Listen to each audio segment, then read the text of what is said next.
Everybody, welcome to the Food Safety Educational Conference. I am delighted to have the construction sound start just as we're beginning our session, so I didn't plan that, so I do apologize. I'm Ashley Hoppers. I'm the moderator for this educational session here. I'm really excited to kick off the Food Safety Conference. I am the lead grower at Mercier Orchards, which is an apple farm in North Georgia and Blue Ridge, and I just want to emphasize how much I appreciate these presentations. It really helps me get my food safety plan where it needs to be, and it's a serious topic, and I'm really excited for these presentations. But before we get to the educational material, just some housekeeping notes here. As far as our attendance verification goes, for anybody who needs pesticide credits or anything like that, please go ahead and scan in now if you have not already. There's a little kiosk over here by the front door. Scan your badge. If you need help, give us a wave and one of us will come over there and help you make sure you get signed in, okay? As far as Wi-Fi, we do have conference Wi-Fi here, so username SE Regional Conference, password 2024 Southeast Reg. If you haven't downloaded the app, I do wish you would. It's super helpful. I enjoy it. Really helps keep me organized. Also, I tend to lose my big paper copy, so for the more tech-savvy attendees, the app's pretty helpful. As far as the surveys go, we do have some light gray pieces of paper floating around. The surveys really help us to make sure that you're getting what you need out of this conference. So if you feel so inclined at the end of this session, we'd really like to get your feedback to see how we're doing and if we're meeting your needs as far as education goes. And again, just reiterating on the pesticide CEU, CCAA credits, the badge system is right over here. Please scan in and give us a holler if you're having issues, because we do want you to get your pesticide credits. Thank you again for our sponsors and exhibitors. We do have the Food Safety Conference specifically is sponsored by UGA Extension, but we have other sponsors as well, tons of vendors in the trade show, so please do check out the trade show today and tomorrow, specifically. Oh, I'm sorry. Okay. So specifically the USDA and the Georgia Department of Agriculture. Check out the silent auction if you have not already, located outside the trade show entrance. Lots of neat things that you can bid on there. And as far as the recordings go, something neat that we're doing this year, educational sessions are being recorded. So if you miss something, want to get back and review something, will be an option. The sessions will be uploaded and recorded at a later time. Again, please fill out the surveys. They're very helpful to us. There's also a survey in the app where you can review the conference overall, so please take advantage of giving us some feedback. And thank you again for attending our conference. And so we would like to begin the conference now. Maria, if you'd like to give us a quick update on farmer health and wellness.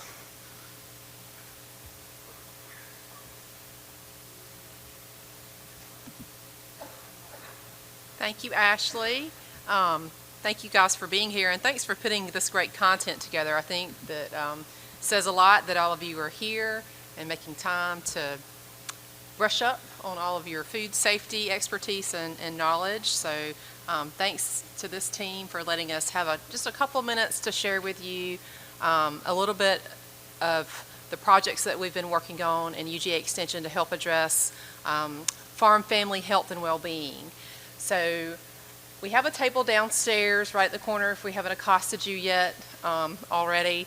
We would love for everyone to stop by and fill out a quick survey for us to better understand farmer and farm family stress and what types of things farmers are willing to do to help take care of themselves, because we know that self-care often gets put on the back burner. So we want to know directly from you all who work closely with farmers or are farmers or producers yourselves, the kinds of tools and information that you would find most useful when you're trying to prioritize your own health and well-being. And that means mental health, physical health, emotional health, all of those things. So I have packets that we have put together that are on the table. We'd love for you guys to take one.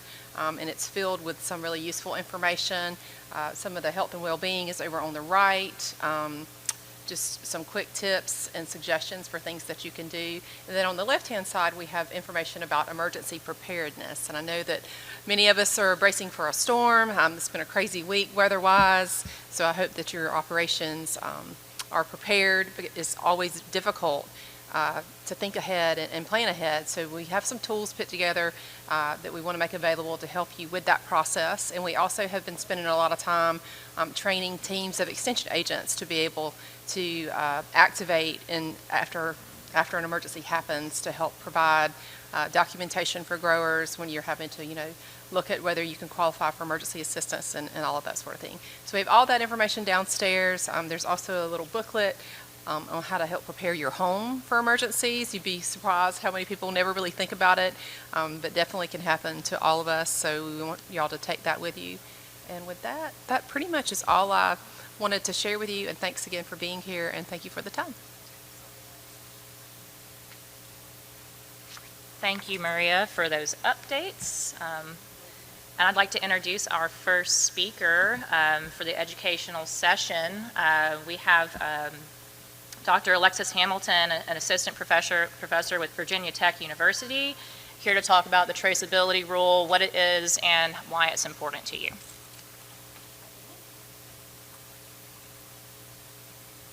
Okay, good afternoon, everybody. Thank you. Laurel, how's that? That sounds good. Okay, I tend to walk around when I talk, so I encourage all of you, if I move too far away from the microphone, to usher me back, because I want to be sure that everybody can hear. I'm Alexis. I'm an assistant professor and extension specialist at Virginia Tech, and I'm really going to do the first half of this talk today in this session is going to be all about kind of dropping you into the landscape of traceability, introducing you to some of these terms that keep coming up if you were to ever Google, right? Traceability rule, FDA, what do I do? There's some terms that are going to come up quite frequently, and we're going to walk through together how you might interpret them, where you would go for information to understand them a bit better. And then in the talk right after mine, we're going to talk way more about some practical implementation, what that's going to look like for your specific operation with some more examples. So I think together, these two will be quite helpful if this is your first time kind of introducing yourself to the traceability rule. As promised, this talk really is going to focus on what the rule itself is from that technical standpoint, and then we're going to talk through in the second piece of what I'm going to say, we're going to walk through a little bit more of a step-by-step guide of how should you start to approach incorporating these traceability requirements into your operation and what you're doing so far. So really the idea behind the traceability rule is these are a set of additional record requirements that you want to keep and integrate into some of your food safety records as appropriate. And the idea behind this rule was to make it easier, more efficient, more successful when it comes to tracking fresh or fresh cut produce or even some other commodities in the event that a recall or a traceback investigation is underway, right? So this kind of description that's up here on the slide is this rule now requires someone who's going to manufacture, process, pack, or hold some foods. You have to maintain and provide your supply chain partners, right? So who you're going to be selling to or who you're receiving from with some specific information at certain steps in the supply chain. Okay, raise your hand if you feel like you have a really good idea of what that means and what you're going to do next. Yep, okay, so we've got the guy who's speaking next. That's a good sign, right? Okay, well, let's talk through this a little bit. So when we talk about some foods, right, what foods are those going to be?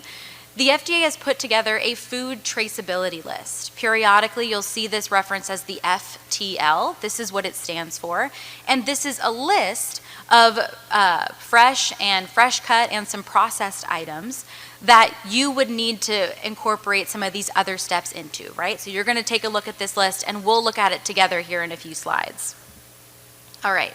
This specific information that they're talking about, they call this key data elements, right? You'll see this abbreviated as that KDE reference throughout. And this is some specific information, right, as it says, but it's also specific to the commodity and it's specific to the point in the supply chain. So we're going to talk through that here with an example in a few slides so you can kind of see what this looks like practically. Next up, this specific information is applied or is included at these certain steps.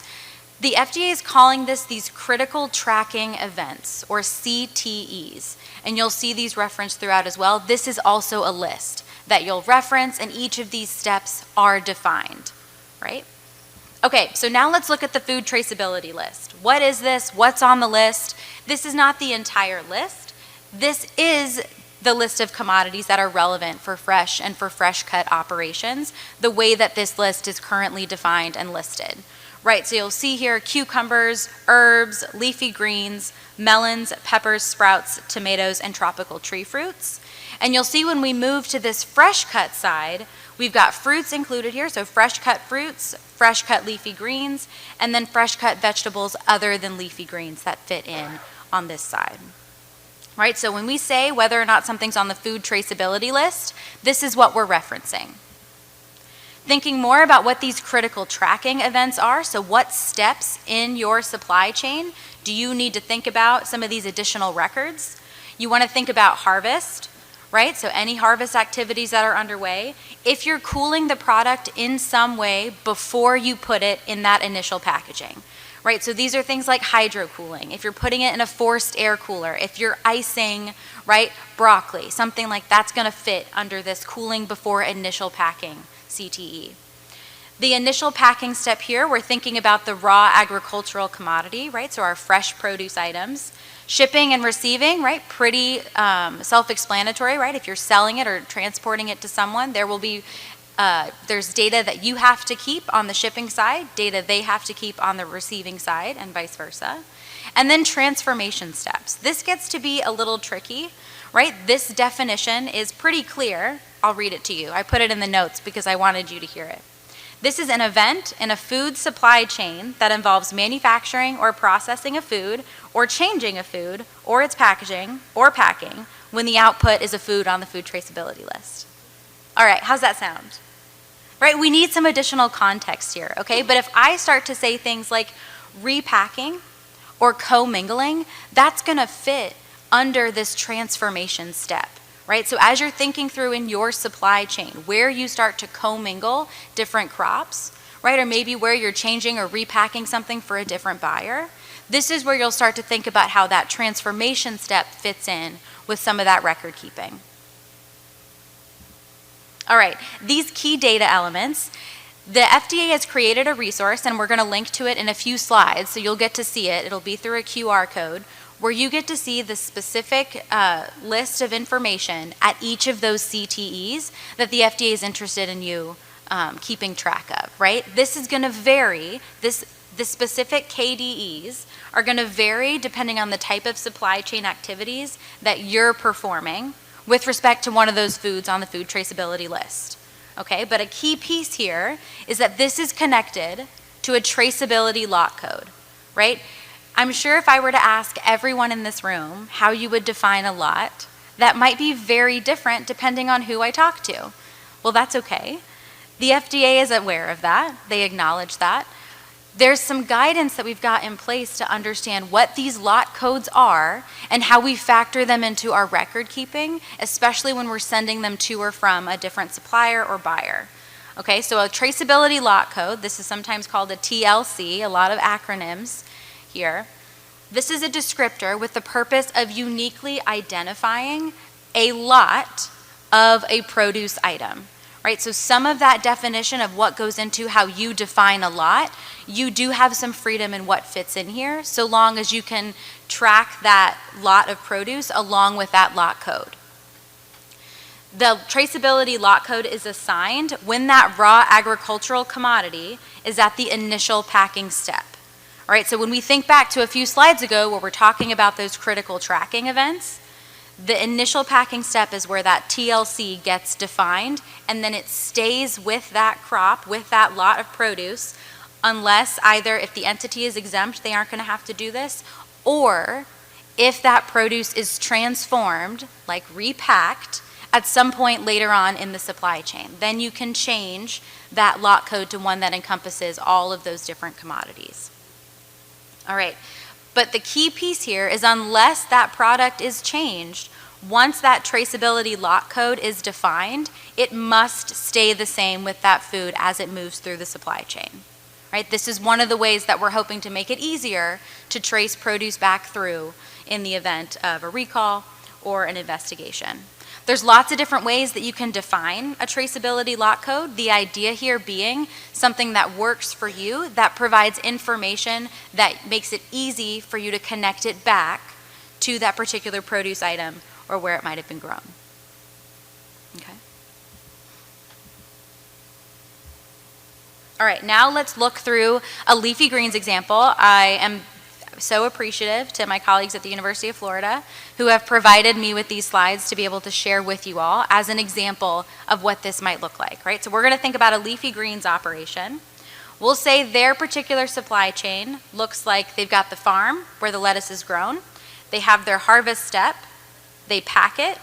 They send it to a distributor who then takes it to a retailer. Okay. Raise your hand if you think the farm is going to be a critical tracking event, a CTE. Okay, we've got a few. What about the harvest step? Okay, the packer. All right, distributor and retailer. Okay, how'd we do? Pretty good. I watched you all, I can tell you. You all did really quite well. Remember that these are linked to that list that the FDA has provided. Right, so okay, now that we know where our critical tracking events are, where does this actually go, right? What sorts of key data elements are related to this that we need to keep track of? Okay, so for our harvest portion, they're going to be concerned with data relevant to the key data elements related to harvesting, right? That probably makes sense. If they're packing the crop as well, they're also going to be in charge of these initial packing KDEs. If they're going to send that crop, right, to the distributor, they're going to be in charge of keeping track of these shipping key data elements.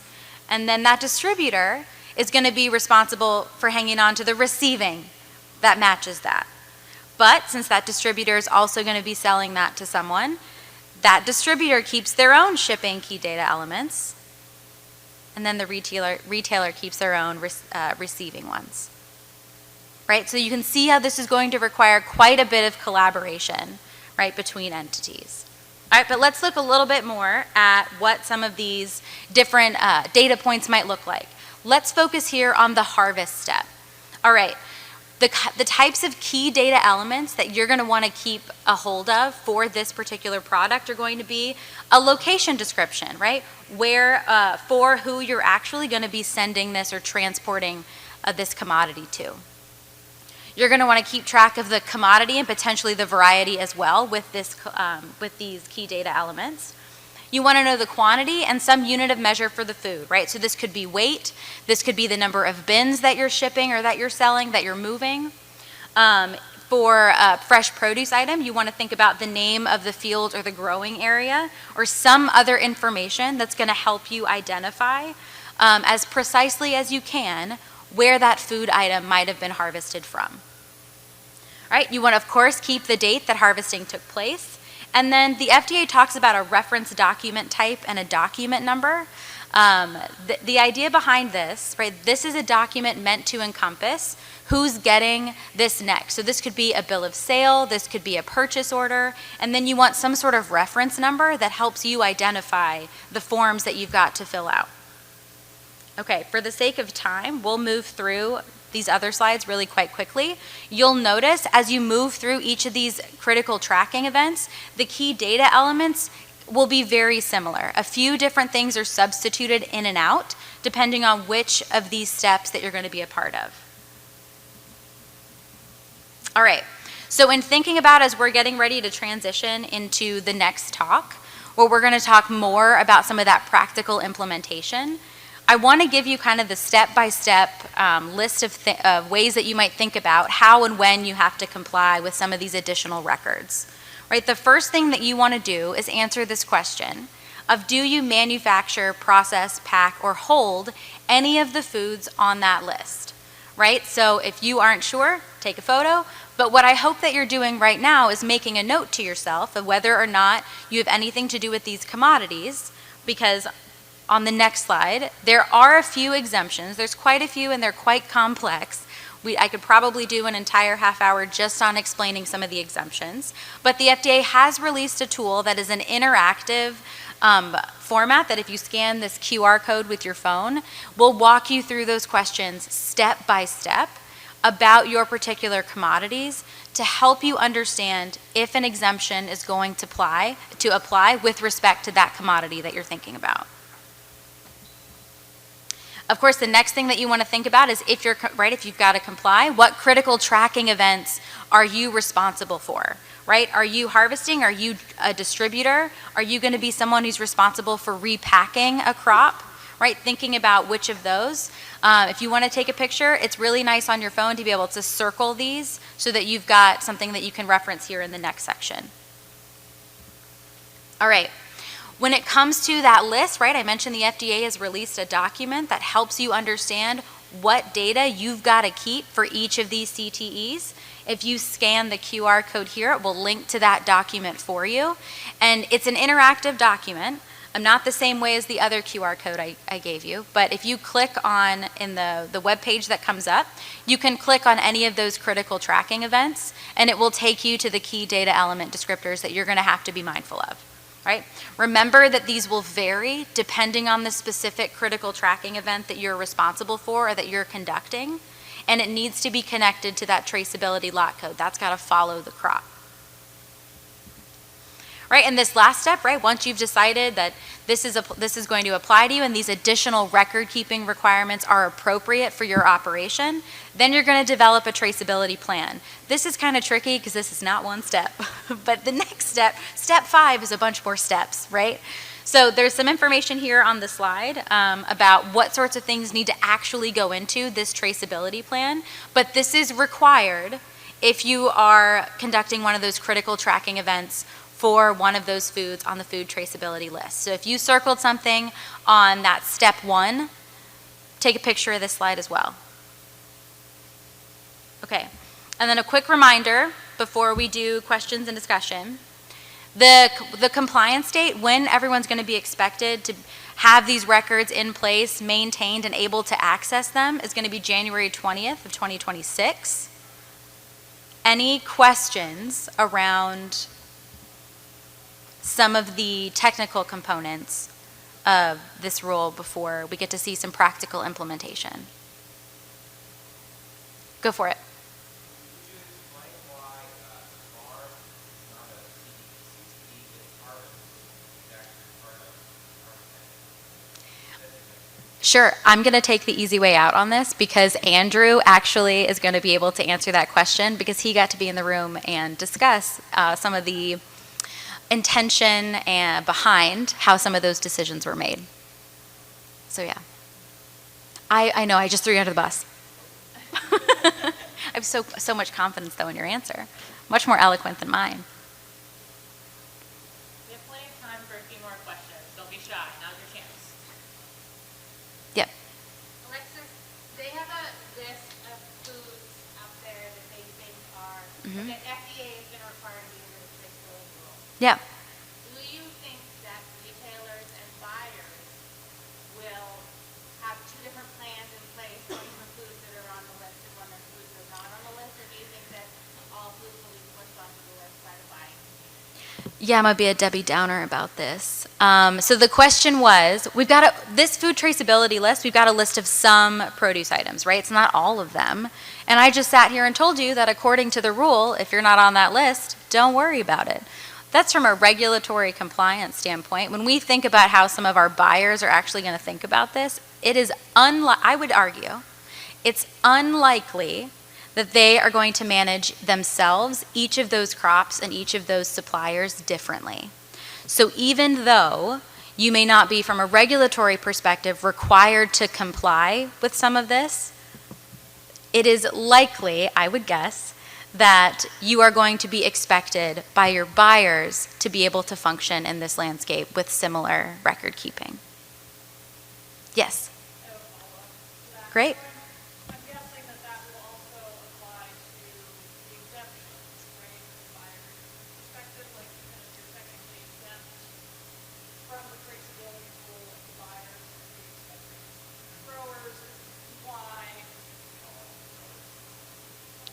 Right, so again, the question here was, when it comes to the exemptions, if you're exempt from the rule, are buyers going to treat that the same? Are they also going to treat your crop as one that is perhaps lower on the priority list for some of these additional record-keeping requirements? I doubt that they will acknowledge that difference. I anticipate that this is something that everyone will be asked in some capacity to be able to function within these requirements before 2026. But we're here to help you. Don't have to do this by yourself. Yeah, I see two. Yes. So my perception is if you're doing a GFSI level audit, farm, packing, the whole thing, that you're already well ahead of this. That the audits have already benchmarked and covered this. Yes, in some cases, right? So some of the nuance that I believe we're going to talk about next may shed some additional light on the FDA's perspective on what specifically they want to see. But I believe from the audit perspective, this should not be quite a shock. It should be easier to scale up. There may be a specific nuance in the record and how you have to Right. How you file it, where you have to put that reference document number, some of those pieces. But the habits and the approach. It just seems to me that they're like 10 years behind the industry. Oh. Your words, not mine. I saw one back there and then I'll pop over. Yeah.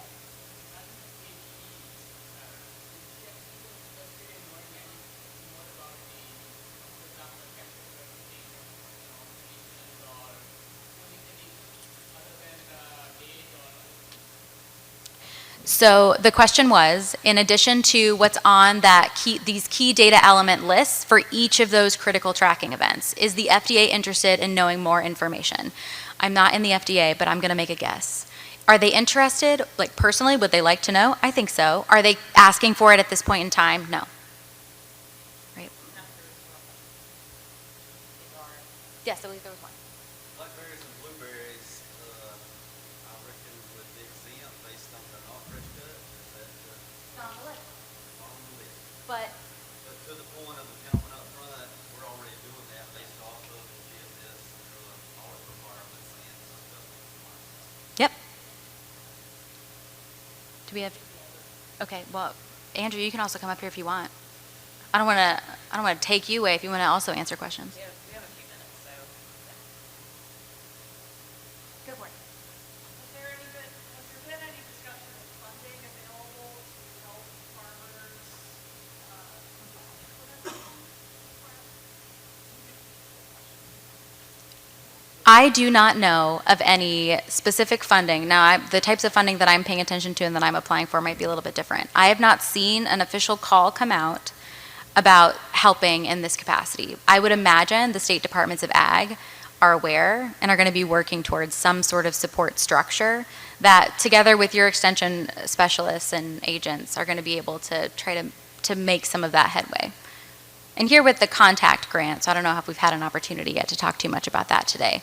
We are in the process of trying to develop some of these resources just to get everybody kind of hit the ground running and try to streamline the information that's out there and some of the response to compliance.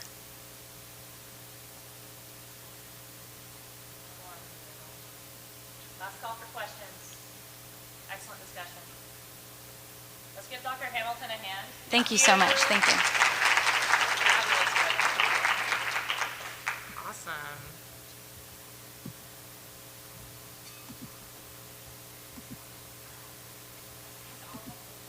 All right, that was some great discussion at the end. So we're going to keep the momentum rolling with part 2 on this discussion.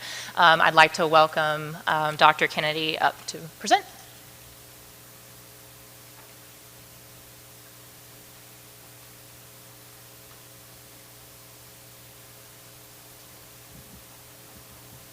So thank you for inviting me today, and also thank you for the honorary degree of doctorate. So this was news to me as I looked in the program that I have completed my PhD. Thank you very much. So thank you. PhD in traceability anyway. So yeah,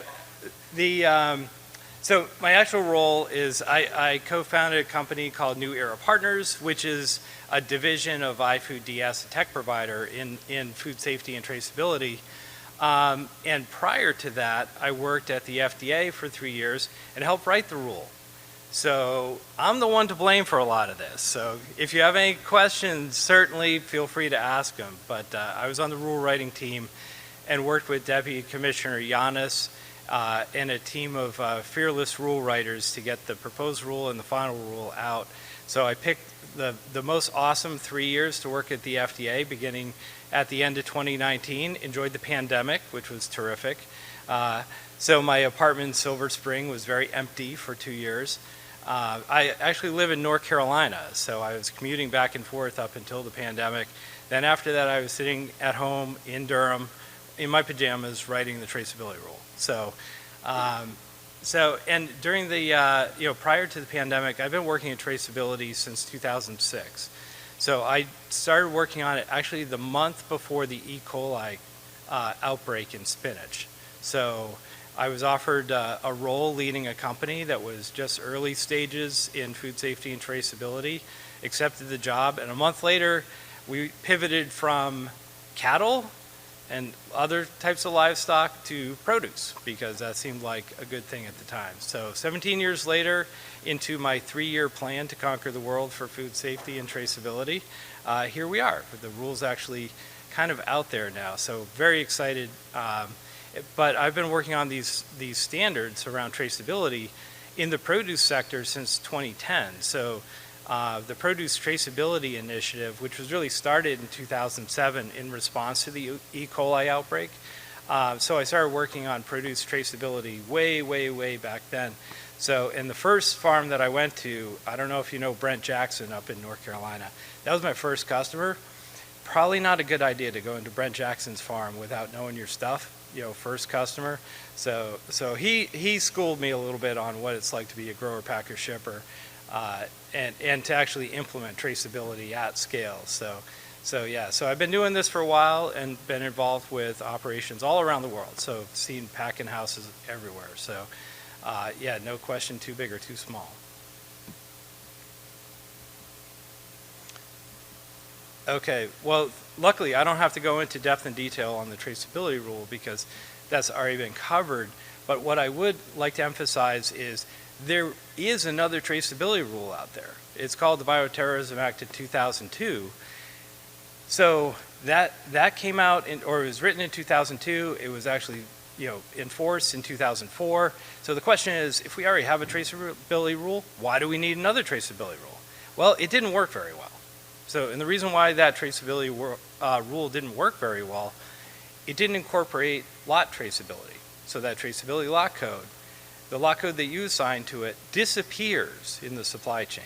So it maybe lasts one step, or if you print it on a case label, maybe it lasts on the case label, but when the case goes away, when the product is taken out of the case at the grocery store, at the restaurant, that information disappears. And so there's no record.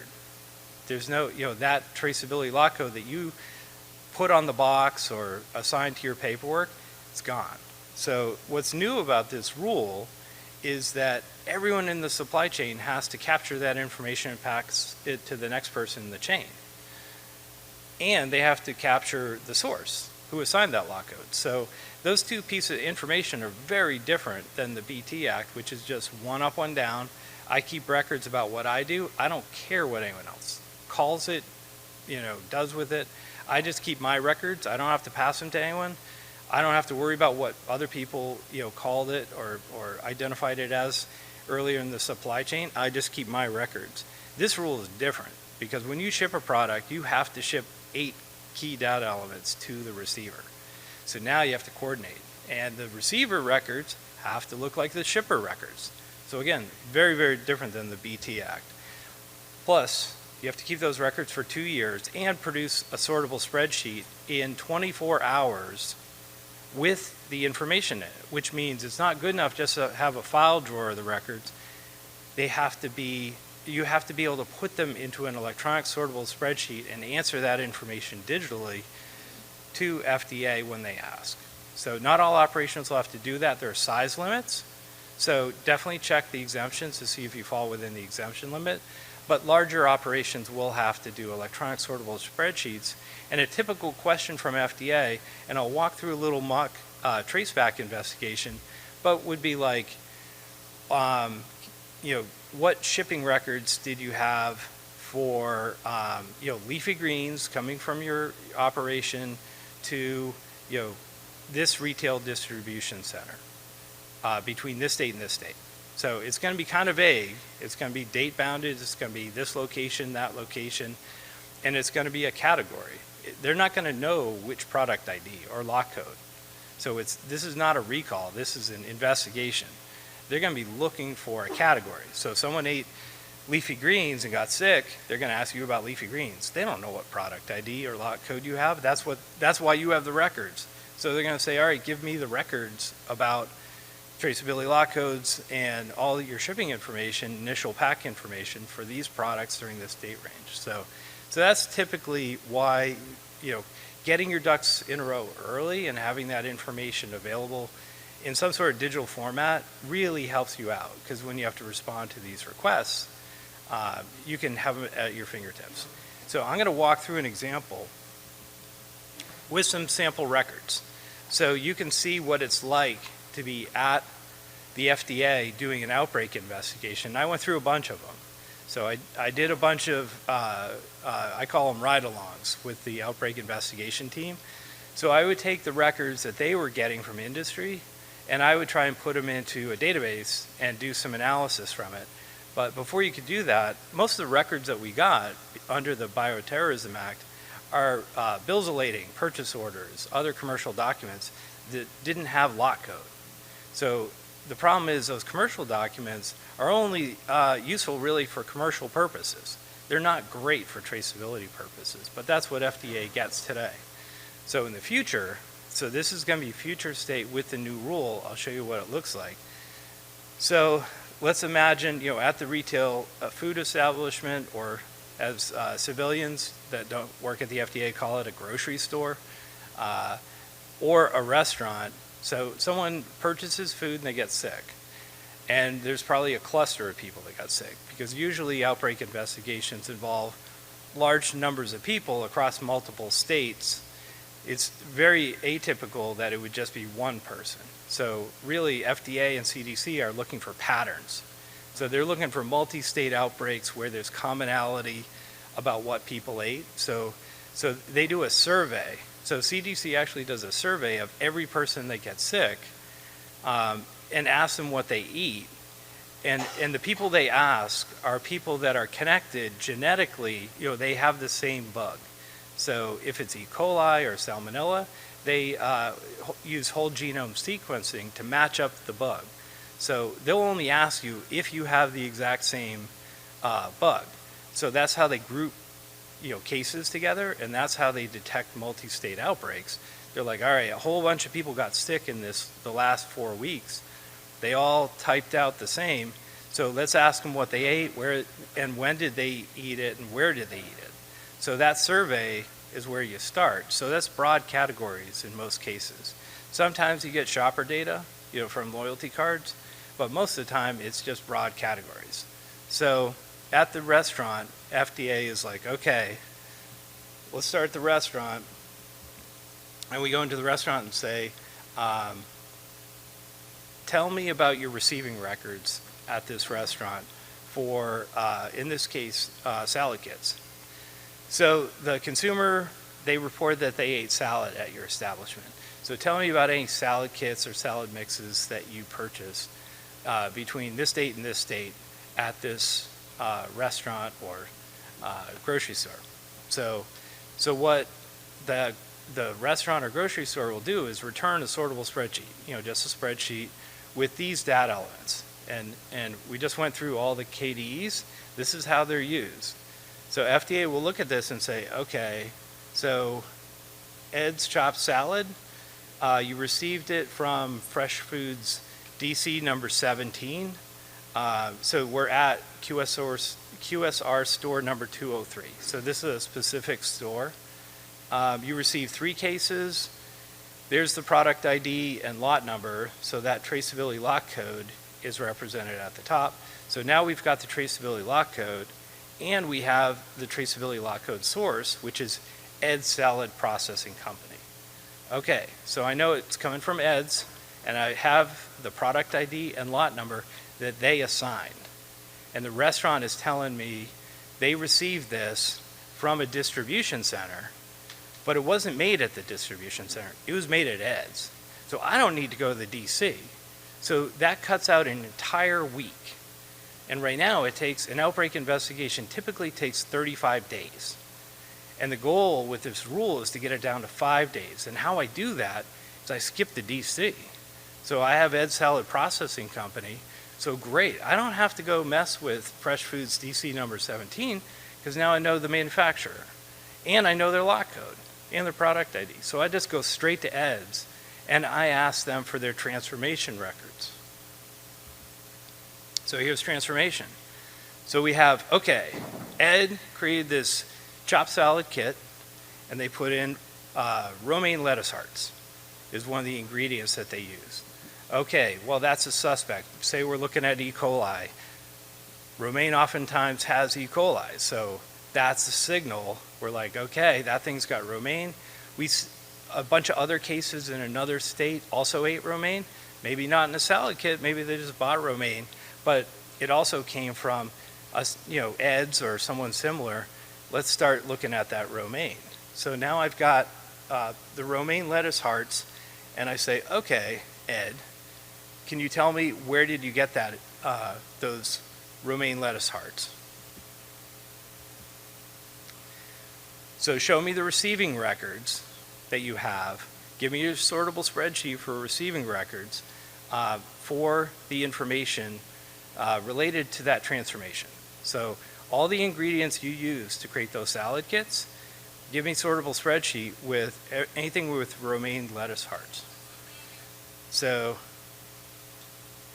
what we see from here is the lot code source listed here is Lizzie's Packing Shed. So now I've got the product ID and lot number for the romaine lettuce hearts, and I have the source. So I know that Ed's bought romaine lettuce hearts from Lizzie's Packing Shed, and I have Lizzie's lot number and product ID. Great. Maybe it came through a broker. Maybe there's someone in the middle. I can skip over those people too.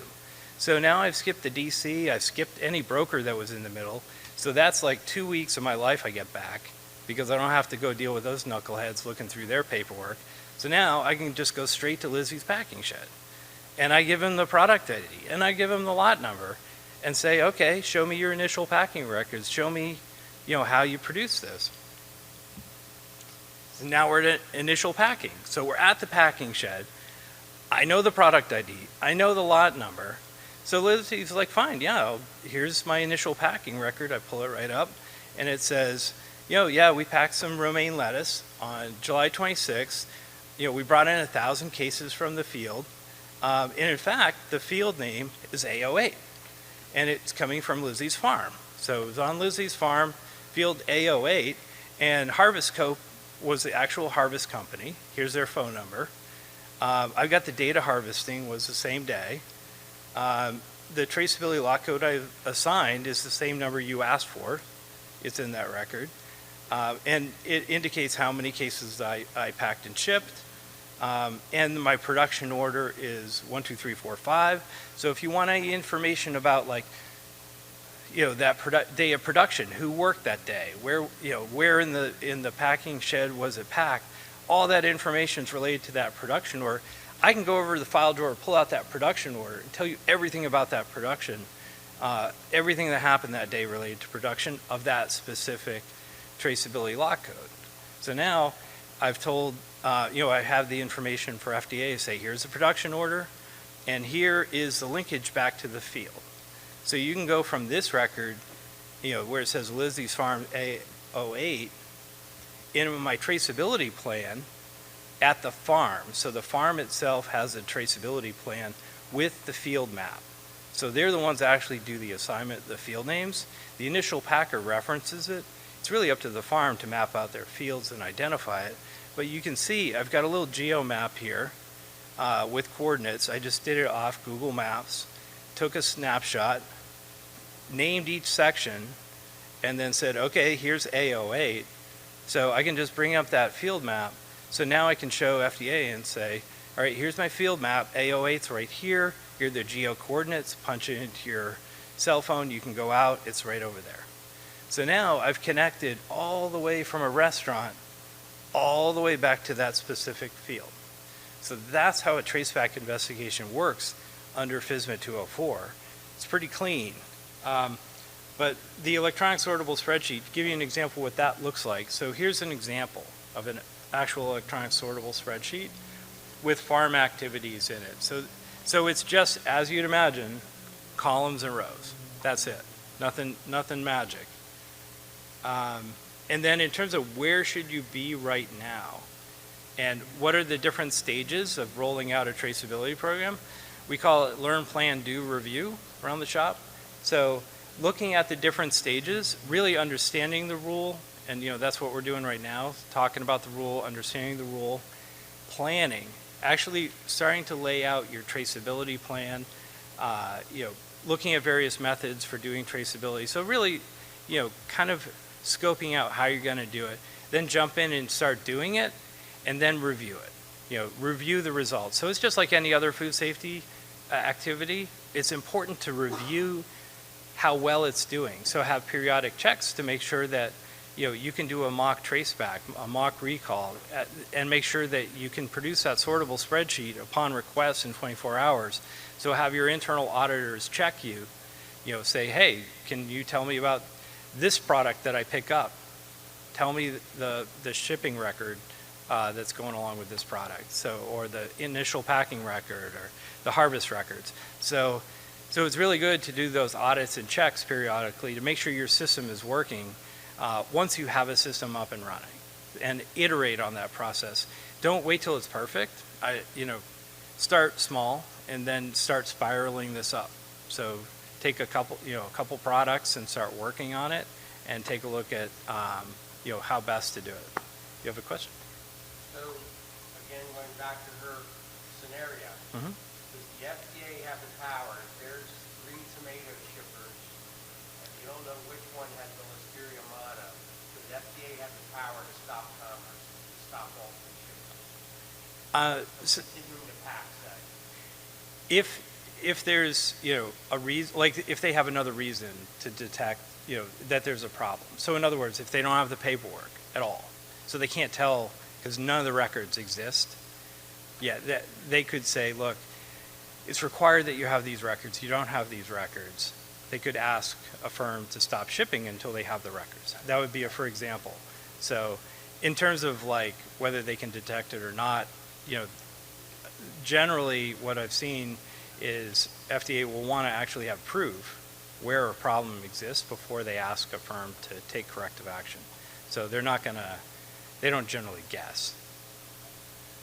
So, and then under the rule and brief, this gives you a quick overview, and we'll post this up on the website. All these are clickable links to the shortcut in the rule. So each one of these is a link. So you can kind of quickly go to the areas of the rule that you're interested in and kind of skip all the arm waving. So there's a lot of arm waving at the beginning in the preamble. So okay, additional questions. So I got through the last couple slides. My timekeepers up here were sweating me. Yes.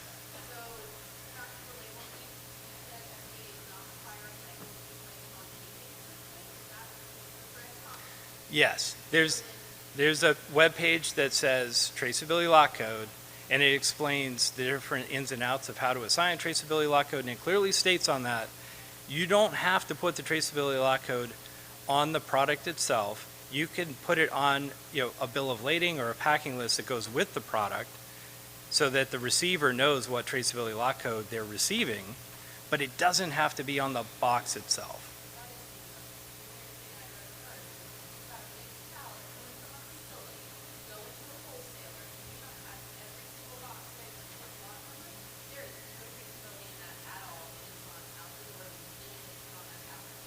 So the way the law was written, no specific technology could be required by FDA to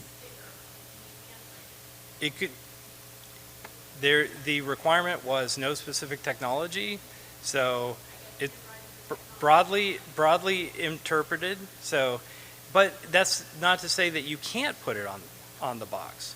But there are situations where there are no boxes. So product can be delivered in all kinds of different formats. So the rule tries to encompass every possible scenario. So it really is situational, dependency. It could be a bin. It could be a tray. It could be all kinds of different things that sometimes, like trays, individual trays, it's just the product on the tray. It may not be possible to put a case label on. So there are all kinds of situations that FDA can't account for. So the rule is really meant to be broad and enable industry to develop best practices and technologies that would meet the data requirements of the rule. Everybody, we have worked through our technical faux pas, and we're ready to move on to the last presentation in this educational session. So thank you all for your patience as we worked this out. This is our last presentation here with Natalie Dyenson, the Chief Regulatory and Food Safety Officer for the International Fresh Produce Association. And so we've gotten some great information from the first two discussions, and I'm really interested to see how we navigate effectively managing a recall. So thank you, Natalie. Thank you. And thanks for inviting me to be here. This is my first time coming to this particular conference, and it's been really fun. And so I'm really enjoying it. Thank you. Well, it is appropriate that I am the last speaker because, it's a Friday, right? And what happens at Fridays? Fridays at 4:55. Okay, who in here has ever experienced a recall? Anyone? What time do they happen? On a holiday weekend. Oh, which was really loud. Which is Monday, right? Friday of a holiday weekend. Well, that's what happens. The phone rings and voila, we have a recall. So I'm going to talk through just some basic steps on, how to conduct a recall and give you some of my insights. I've had the opportunity to do recalls on the production side, as a grower, as a processor. I've had the opportunity to do recalls from a distribution perspective and as a retailer and food service operator. So I have done a lot of recalls in my career, sadly. But hopefully I can share with you some of my expertise, and it's something that you will never need to know. So there's basically 5 steps you need to know in conducting a recall. First, let's determine and make sure the recall is really necessary to happen. It seems kind of common sense, but sometimes you get the call and it's a red herring or a fire drill, and it's not really the need for a recall. Then you're going to do a few things once you have that first notification and you do need to conduct a recall. You'll build and distribute a message, you'll complete your tracking and confirmation of the recall execution, and then at the end, you do need to go back and evaluate, report, and finalize. And I'll go into each of these steps in detail. So, determine if the recall is necessary. First, I'll tell you, how many of you are familiar with the recall classifications? Okay, so fortunately, I put them up here for you. So FDA has 3 different classes of recall. Class 1 being the most severe, and this can be found on the FDA page. I put the link at the bottom. It represents an imminent health risk. It means the food is contaminated, people are going to get sick or worse, and you need to get this product out of commerce. Class 2 is a little less serious in that there's not an imminent risk to life or permanent injury, but there is the potential for injury, especially in at-risk populations. You could have an adverse medical event or something like that.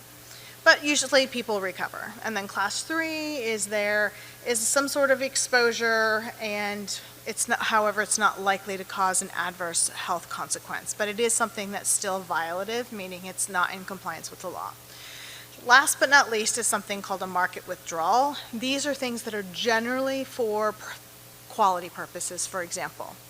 So you wouldn't normally issue a market withdrawal, you would normally issue a recall of some sort, unless it's specifically like, oh goodness gracious, our quality spec said that it was supposed to be this certain size of grapes, and it's that size of grapes, and this retailer doesn't like it, and you need to recall them, or something ridiculous like that, or withdraw them.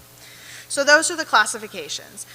As a company doing the recall, you don't decide the classifications, but it's important to kind of have an understanding of what classification your recall might be, because the actions that you're going to take are going to be a little different. For a Class 1 recall, you're going to have to do a press release. You're going to have to fill out reportable food registry. You're going to have to do a lot more things than you would, for example, for a Class 3 recall. So you do need to understand where your product situation, if you have to recall, it might fit.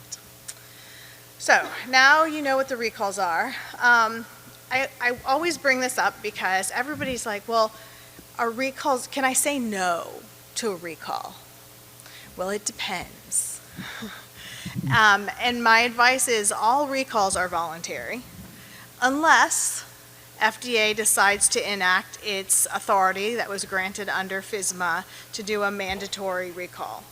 In my I have to think about this, but I believe I can only think of one, maybe two instances since FSMA was signed into law where FDA triggered its mandatory recall authority and forced a company to do a recall. With that said, if you're being asked to do a recall because they found a pathogen in your product, you should absolutely do that voluntary recall because you don't want that product out there. So that's just, all recalls are voluntary, and I mention that because if you're doing a press release, some companies like to try to say, we're issuing a voluntary recall. FDA will strike that because they're like, everything's voluntary.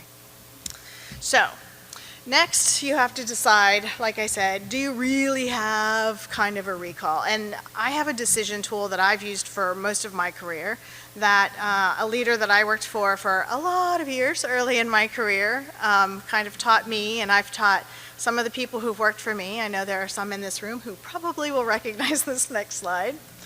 But it helps you assess the risk that you have with the product that might need to be recalled and help you kind of make a risk-based decision. So we have a risk pyramid. There are 3 types of risk. There is real risk, there is regulatory risk, and there's perceived risks. And these are questions that you need to ask yourself. The first means there is a risk to public health. This is a non-negotiable situation. There are 0 shades of gray. And the person within your company that should have the authority to make this decision and have the veto card or trump card over everybody else's opinion is food safety, because it is a public health risk. You do need to engage your legal and your operations team as well, but when you have the science evidence that says there's a risk, it's a no-brainer.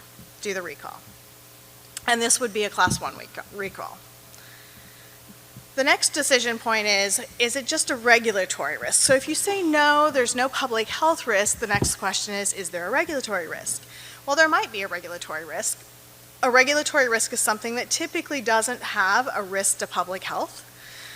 There could be a minor risk, but a lot of times labeling becomes a regulatory risk situation. There are a few shades of gray when it comes to regulatory risk and deciding whether or not to issue a recall. I've seen it go both ways in the course of my career. I've seen companies where, you know what, we realized when we were packaging this product, we have 2 packaging films that are for the same product that we run at different times of year.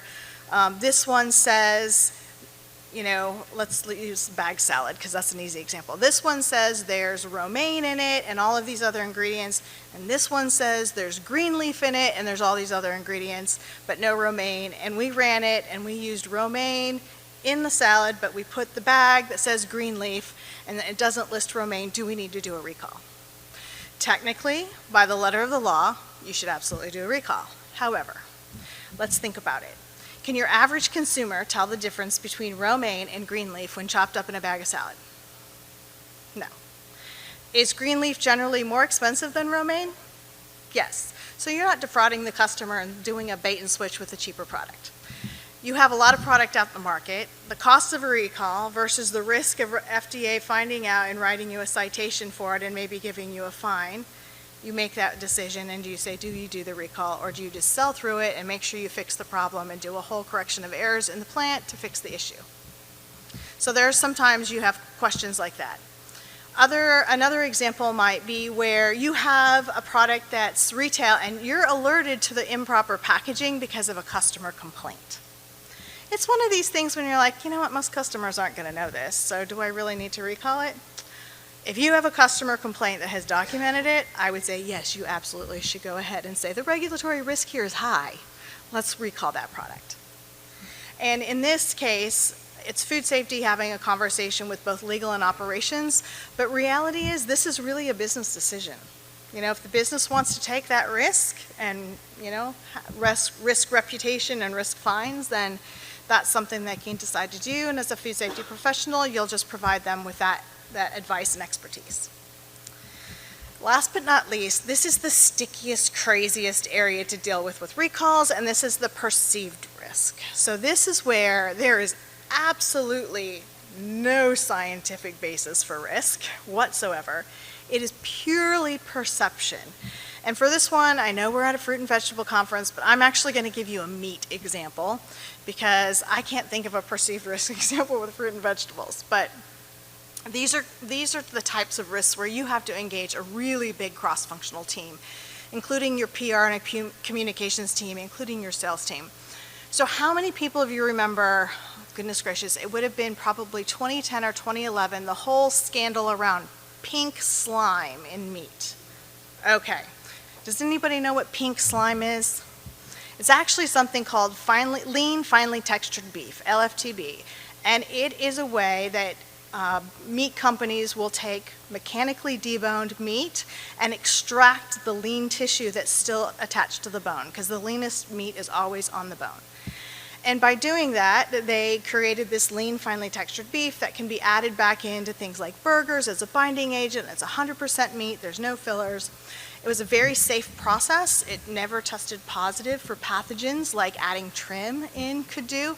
And so it was used for years. And then all of a sudden, the soccer mom in Houston blogged about it. Diane Sawyer saw her blog, got with Jamie Oliver. They made this big, huge deal about it. And all of a sudden, retailers across the United States were pulling their beef patties that had lean, finely textured beef in it because nobody wanted them. And guess what happened? It was a disaster for the meat industry because overnight, they lost 2% of the meat supply in the United States just by pulling that product. That means 15 million or I think it was 1.5 million more head of cattle had to be raised to fill that. It was all over perceived risk. There was no risk. So I don't know if there's one like that with fruits and vegetables. Potentially, you know, if there's something that has to do with a varietal, I think some of these, like some places where they have genetic modified products, that maybe that could be a perceived risk issue, but probably not something you'll come across, but something you should be aware of. Okay, next. Once you have all of the information, you've decided, yep, a recall is absolutely necessary, you're going to pull together your cross-functional recall team.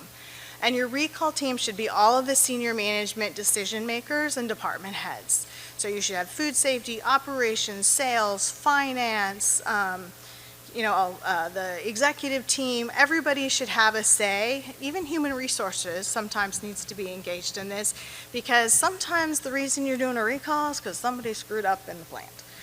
And so you bring everybody together, you bring them up to speed, you prepare customer letters. If it's a class 1 recall, you're probably going to want to have a letter that you send out to your customers that says, you know, unfortunately we were notified, this happened, this is what we're doing. You probably want to have a letter in your back pocket for your unaffected customers, because retailers talk. And this company will say, we're doing a recall, but this company says, what? I didn't get it, but I buy from those people. So you want to have that prepared. A press release, you only need to do this with a class 1 recall. And FDA, if you're lucky enough to have to do that or unlucky enough, will tell you to prepare the press release. If you have a call center with your company, or you have somebody who's going to answer the phones, obviously, it might be your husband, your wife, your mother, whoever's answering the phones, make sure they're prepped and they understand what the talking points are if consumers call Social media is another thing you need to be prepared for. Because, things will go out on social media, whether it's proactively putting notices out or responding to people who had a negative experience. Consumer, sometimes if you're selling to companies like Costco or Sam's Club, they notify members that they no package that product, and so you'll need to be prepared for that. And last but not least, if it's a Class 1 recall and it means there's a risk to public health, there is a requirement, unless you're a grower, to fill out the reportable food registry. And I could probably send the link. I didn't put the link in here, I meant to, of information on the reportable food registry. It's basically if you're holding, processing, shipping, all of that product at any time that's involved in a Class 1 recall, you need to go ahead and put a reportable food registry in there. And it doesn't mean that you're the source of the contamination. You might have gotten the product from somebody else, but it's part of FDA connecting the dots in lack of some of the traceability stuff that they're trying to do now, so that they make sure they can get back to the source. And when in doubt, just fill it out. It doesn't hurt anything to fill out a reportable food registry when you didn't really need to. However, interestingly enough, within the last week, I actually saw a food warning letter from the FDA that actually cited a company and gave them a warning letter for not doing a reportable food registry when they're supposed to. So keep that in mind. So you're then going to build and distribute the message. This is going to have all of the traceability information that Andrew was actually talking about, so your customers know what they need to pull. Pictures are always a great thing to include so they can see what they're supposed to do, especially if there's a press release. Take a picture of what that lot code looks like so they know. BIUB means best if used by, in case you don't know that acronym. And make sure you have all of that information on your recall notice. Now, once your recall is out there, you need to make sure, for Class 1 recalls in particular, but I would advise even for other recalls, because this is a good way for you to track credits. So if you have customers that are going to charge you back for that product for the recall, or you have to pay them back for the product that they pulled, you're going to want to make sure you know how much product to credit them for. But verify that the recall was pulled, how much was pulled, how much was removed. When it comes to the critical Class 1 recalls, you do want to do maybe some effectiveness checks, so people go out and make sure it's not on the shelf. And most importantly, a mass balance to make sure what you produced plus what you returned plus what was, or minus what was returned and minus what was sold equals 0. That's going to be really important. Finally, evaluate what happened. So make sure you sit down after the recall and say, okay, what worked, what didn't work, where did we screw up, how can we improve our program in the next time? Because this is really important. Make sure you have some performance metrics and standards. If you're a company who's big enough and you might think you have a chance to do a recall again, you should probably have some targets on how you can improve the next time. So if it took you 4 days to pull all the information together to do the recall this time, maybe it's 1 day next time. Measure your compliance, track your progress, and most importantly, do mock recalls and traceability exercises. And that's it. So in summary, determine if it's necessary and use your recall decision tools. When you first know you need to do a recall, make sure you assemble that team and you prepare the communications you need. Build and distribute that message and get all the relevant facts out there. Best practice is to include a picture of the product so people know exactly what to recall.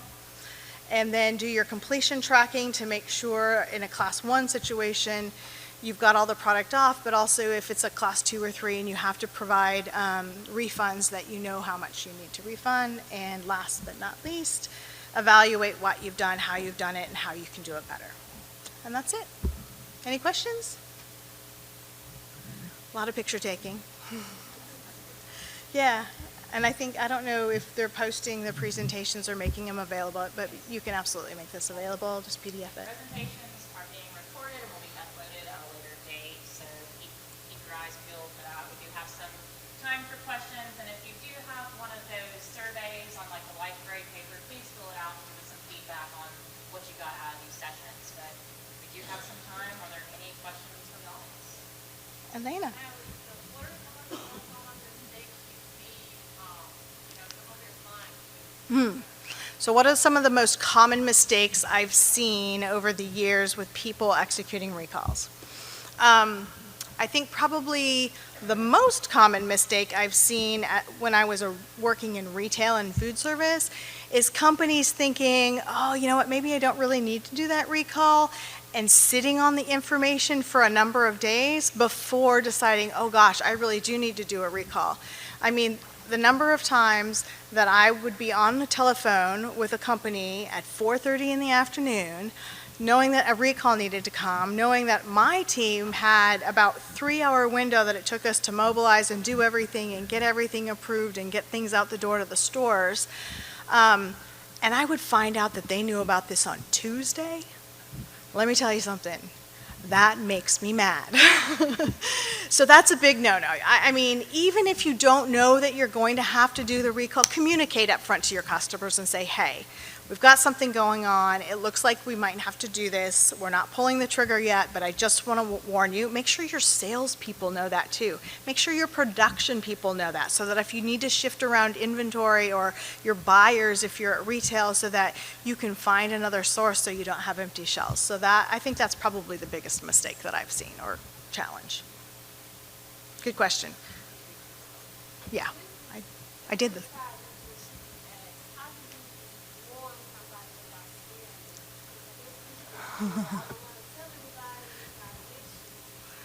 So how do you warn, the question is, how do you warn people a recall might be coming without scaring them? So I'm going to ask a question back. Are you talking about people within your own company? And you don't want them to bite your head off, because let me be honest, they always kill the messenger when you're in food safety. Or are you talking about your customers? Okay, so my best advice for that is you need to establish relationships as a food safety people with your customers from day one. Don't wait until you have to make that phone call to have a relationship with them. So if you've worked with your customers, they know you, they know your program, they understand everything that you do, it's easier to make that phone call and say, hey, Walmart, and I'm going to use Walmart as an example because I used to work there. Hey, we have this thing going on, you know, we have these programs in place, but this happened, we're working through it, we think we might have the product at, you know, this DC, but we're, you know, trying to figure it out. Give them that heads up, they'll appreciate that, and they will not hold that against you as much as they will if you call them at Friday afternoon and say, I've known about this for 4 days, but I didn't want to say anything. So, but have those relationships established before you have to have the bad news conversation. That's the best thing to do. If you haven't established those relationships and you have to have the bad news conversation, my advice is be completely transparent. Don't try to sugarcoat it. Don't try to use flowery language that doesn't give them specific details. Just rip off the Band-Aid and say, these are the facts. Kelly.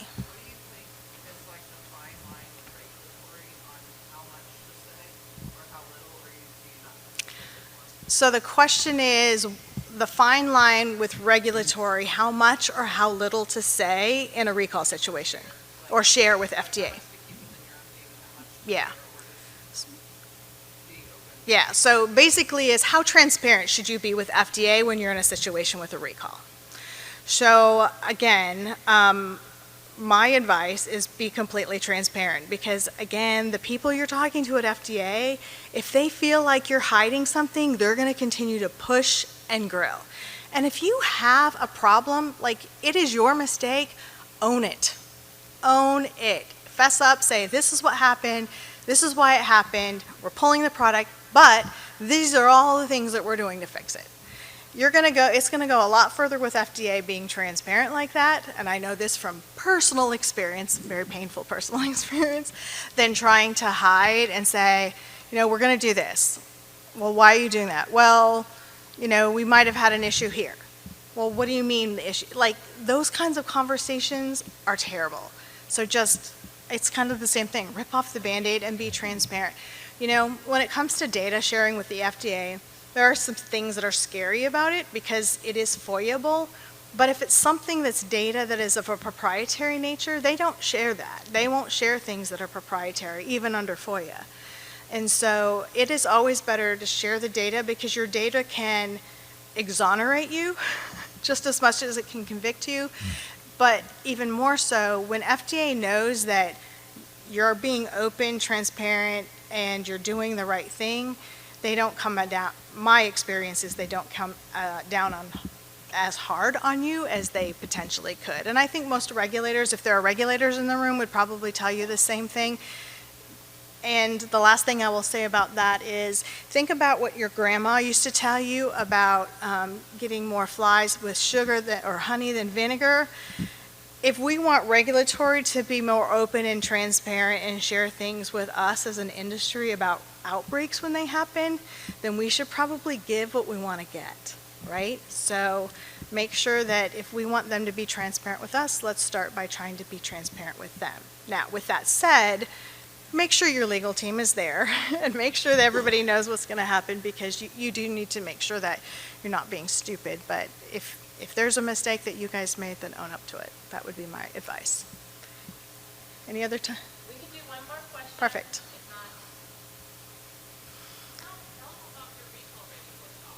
not, Oh, yeah, we do have a recall rate. I'm not sure if the registration link is open yet, but International Fresh Produce Association, I think we'll have 2 recall-ready workshops this year. I think one is in March. It's online. All of our trainings, most of our trainings are still online, although next year we'll probably go back to doing some more in-person ones. But I think it's March 4th and 5th, I believe. And registration will be open soon. If you're a company that is a member of IFPA, there's a slightly lower rate. And for member companies that send 3 or more people, there's an even lower rate. And it's a really good course that goes into a lot of the detail around some of the things I talked about, especially the regulation and reportable food registry and what to say to FDA and what not to say to FDA, because we do have attorneys that help teach that class. So it's a really good course. A lot of people have I've heard a lot of fabulous comments about it. So if you're interested, you can go to the IFPA website or reach out to me. My contact information is there. So, awesome. Natalie, round of applause. Thank you.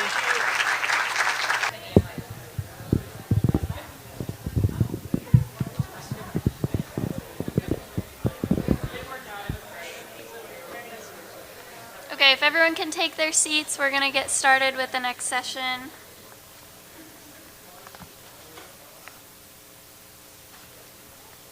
All right. Thank you all for joining the Food Safety Education Conference. I'm Morgan Madison, and I will be moderating this session. I work with Florida Fruit and Vegetable Association. I do food safety and sustainability. Happy to be here today presenting, introducing these great speakers we've got for you this afternoon. First of all, I'd like to thank UGA Extension for sponsoring the 2024 Food Safety Educational Conference. Okay, a few announcements. So make sure that you scanned in when you came in, and if you didn't, you can scan on your way out. That will help with the check-ins. If you need Wi-Fi, we've got Convention Center Wi-Fi, and that is the password. I'll give you about 5 seconds if anybody needs it. Okay? Download the app. I know we're getting towards the end of the day, but if you have any questions about the schedule, sponsors, the silent auction, or any of the other things the wonderful app has, you can check that out. There's a QR code there if you would like to download it using that. We are offering pesticide CEU and CCA credits. They are available for this session. Attendees need to simply scan their name badge at the check-in for each session. This will be the method used to verify your presence in a session and that you can request the CEU, CEA credits. There's no additional form to fill out for this year. Thank you, sponsors and exhibitors from the trade show. You can go and visit the trade show. They will be open until 6 o'clock today and 9 to 2:30 tomorrow. With that, thank you to these sponsors, these wonderful sponsors. Check out the silent auction. There is a QR code to help with the bidding for the silent auction items. Give you a couple seconds to scan the QR code if you'd like.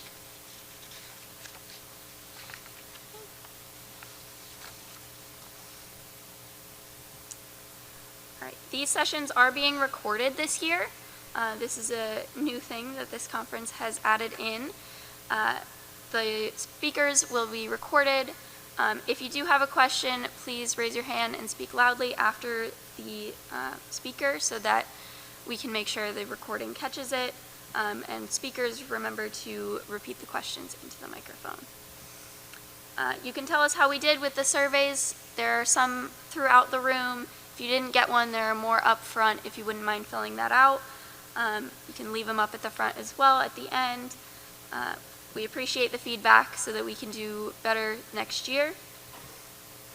All right, and then with that, I will open first speaker's presentation. I would like to introduce, is Beth? Where's Elise? Okay. All right, I would like to introduce Aries Haygood and Beth Olson with the Georgia Fruit and Vegetable Growers Association.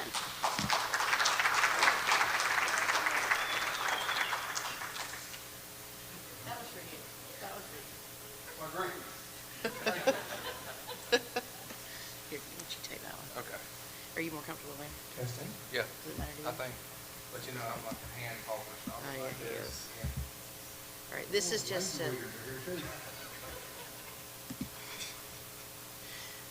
so you have our faces, our names rather. That's all. That's all that it is. Y'all doing all right today? How many of y'all are the food safety person for your company that you with? One, couple in the back? Okay, good. How many of y'all are the owners of the companies they work for? None of them are here, are? I see 2 or 3. Okay. I used to not go to those either.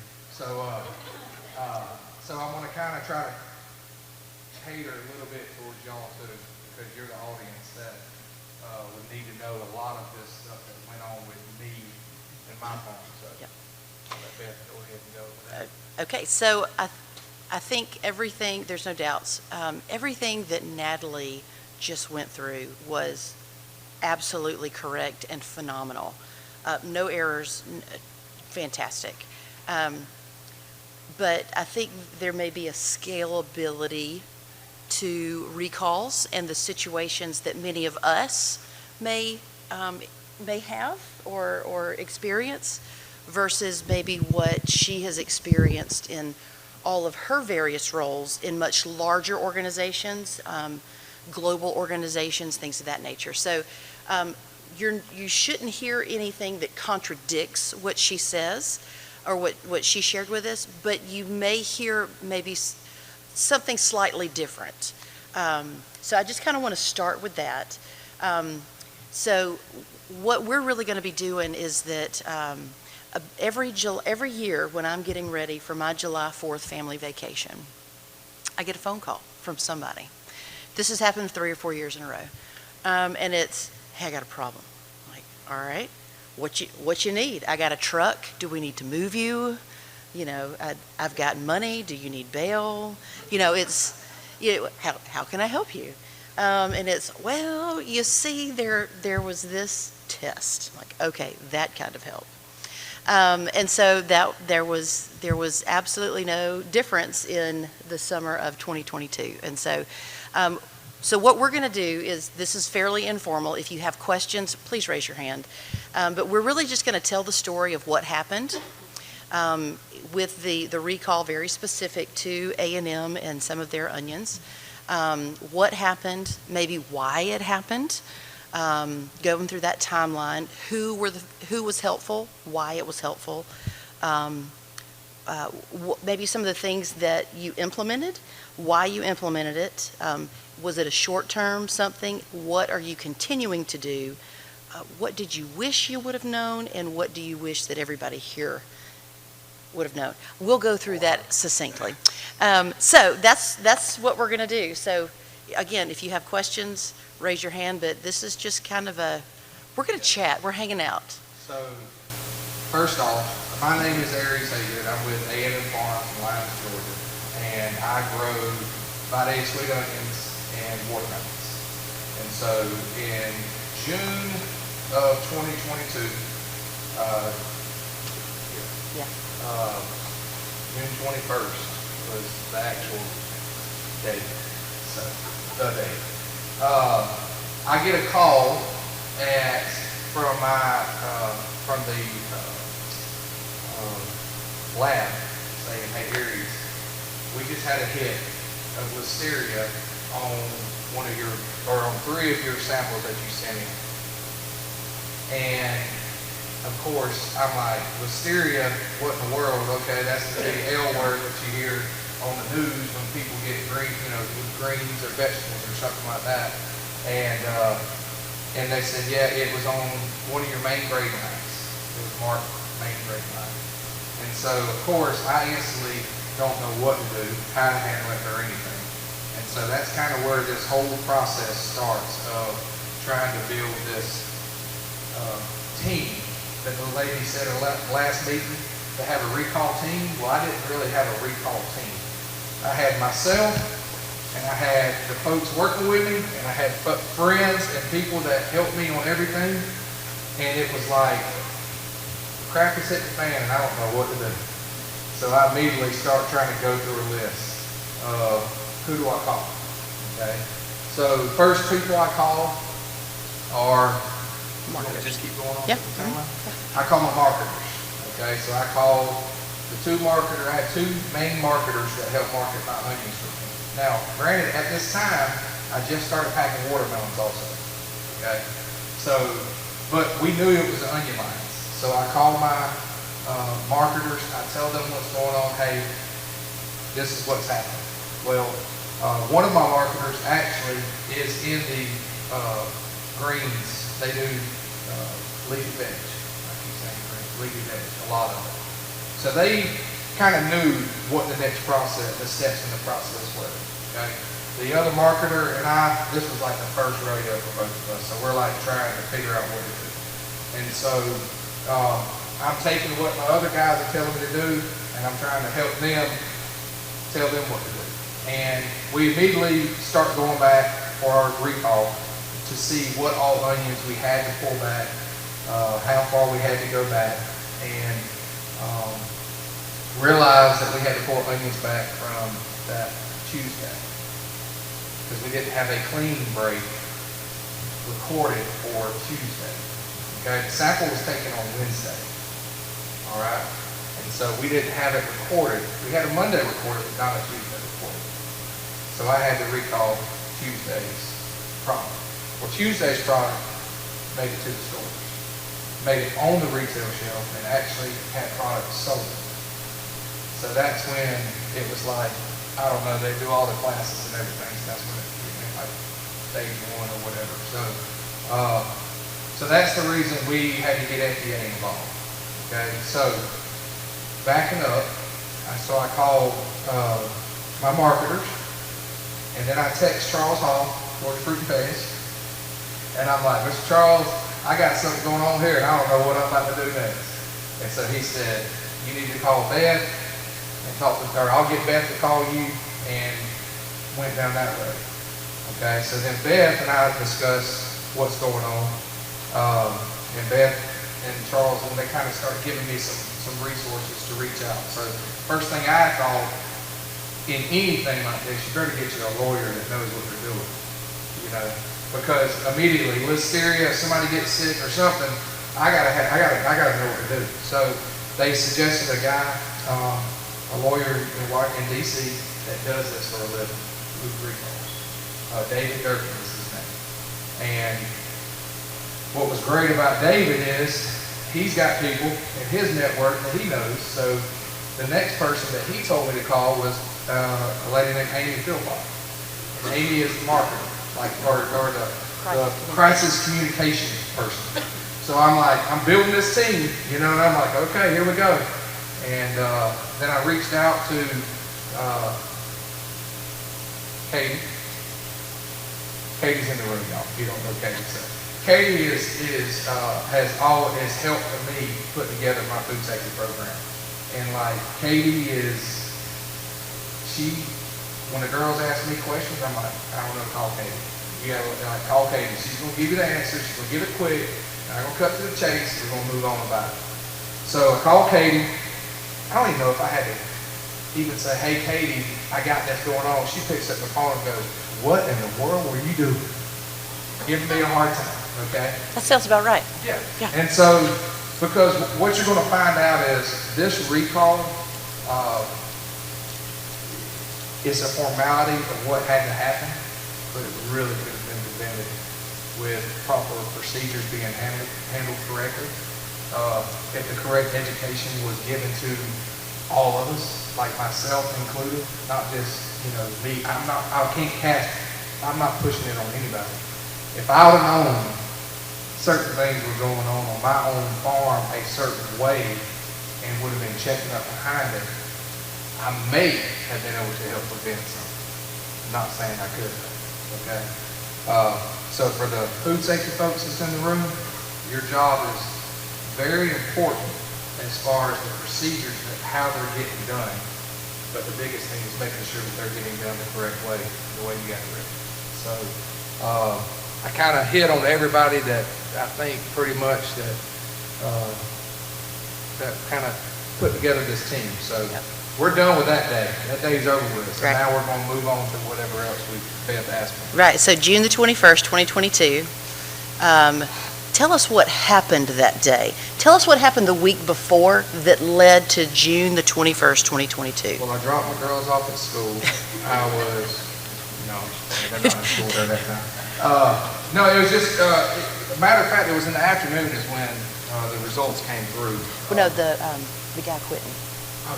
Oh, well, that. You want to do all that? So, okay, yeah, I'm glad you mentioned that. Yep. So, a lot of this, so my food safety coordinator, or however you want to call it, so there's a little bit of confusion sometimes at my place, okay?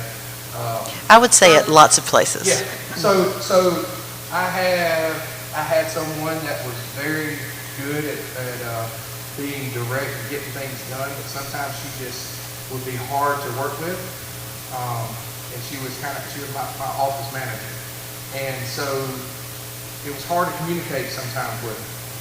And so what was happening was she wanted to be the one that had food safety under her belt and tell everybody that it was being done. But then I had somebody else that had to help get it done. And that was my food safety coordinator, I guess you could say assistant, / the one really doing it. Okay? So what happened at the beginning of this season was my guy that ran my packing shed finally had enough of the packing shed. So he walks out on me, second day of the season, and we're full swing, okay? Maria, and I'll mention her name because I love her. I mean, she's my right hand, and it don't matter what this did, I told her. And she still feels bad about it now. But Maria stepped up and ran my packing shed production. So what she was before was, she was the one to make sure that food safety procedures were being completed each day. She was the one to make sure that all my traceability was being done. She tagged the pallets, all that other stuff. She pretty much ran the shed. And so when the other guy quit, she just didn't even hesitate. She just jumped on in it, boom, and it was like, now she's doing 3 people's job. So the night before she pulled the samples, they worked till like 1 o'clock that morning, okay? It's stressful, she's tired, onions weren't good. Onions are, during June, sometimes you get some bad onions. She realizes, because my other lady was like, you gotta pull the samples, they gotta go, they gotta blah, blah, blah. And these are environmental samples. Environmental samples. So she pulls the sample during lunch break without cleaning the belt, without sanitizing it, without swabbing for ATP, without doing that. Sends the sample off as a listeria, zone 1. And so her mind was foggy. She just did not know, she didn't think about it, and boom, that's what happened, So when I tell you that this could be prevented, it can be prevented, but it's not only on her to know what's going on, it was on other folks, today, because I'll be honest with you, before that day, I'd have walked in the packing shed, she would have swabbed the belt, done everything, sent it on, and I wouldn't even said a word, because I didn't know. I mean, I really didn't. Because in my mind, I'm paying someone to help know that for me. And if they have a question, I'm hoping that they'll pick up the phone and call Katie and ask Katie for clarity. And if they don't know, then, you know, that's how I have to operate. You know, we can't, as a small business, mid-sized farm owner, I can't have and do everything, you know. And so that's basically what happened. Is it was just a procedure that was not handled correctly, and literally the way it was written, it's still, I mean, it was written correctly. It's just we didn't do it that way. Yep. So the procedure was in place. Yep. In your food safety program, pristine and beautiful in black and white. Because Katie did it. But at the end of the day, human error, fatigue, overwhelm, and just the chaos of somebody quitting, you don't have time to go out and find somebody, so you just share the wealth and you just push through it, and that's what happened. There we go. I feel like we could stop right there, but there's just so much more. Right. So before this, did y'all have any food safety? Did y'all ever have any positive hits for anything from an environmental standpoint? As far as I'm aware, we had Katie's like nodding at me because she's like, yes. And they didn't know they had it. Yeah. That was part of the problem, that start pulling records from labs. There you go. Got it. So again, another thing. So again, I'm paying two people to do food safety. One that's getting all the information and not sharing it with the one that's really doing the work. And I assume I'm good. I just assume everything's good. Like I'm not. When I knew the crap hit the fan with me, it was because Jessica called me and said, "Harry, you got a problem. You got a listeria hit." That's when I knew it.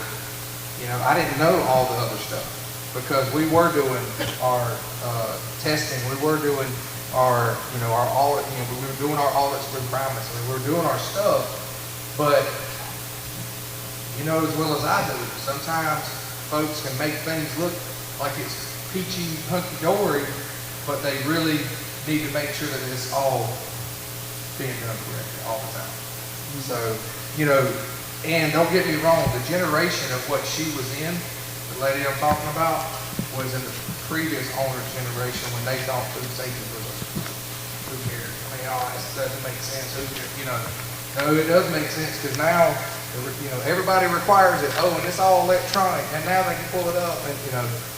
So, again, not trying to make an excuse, just trying to tell you the environment that we had, so that if you're hearing this, and you're in that facility, if you're on right now, realize like this is the stuff that can bite you in the butt later.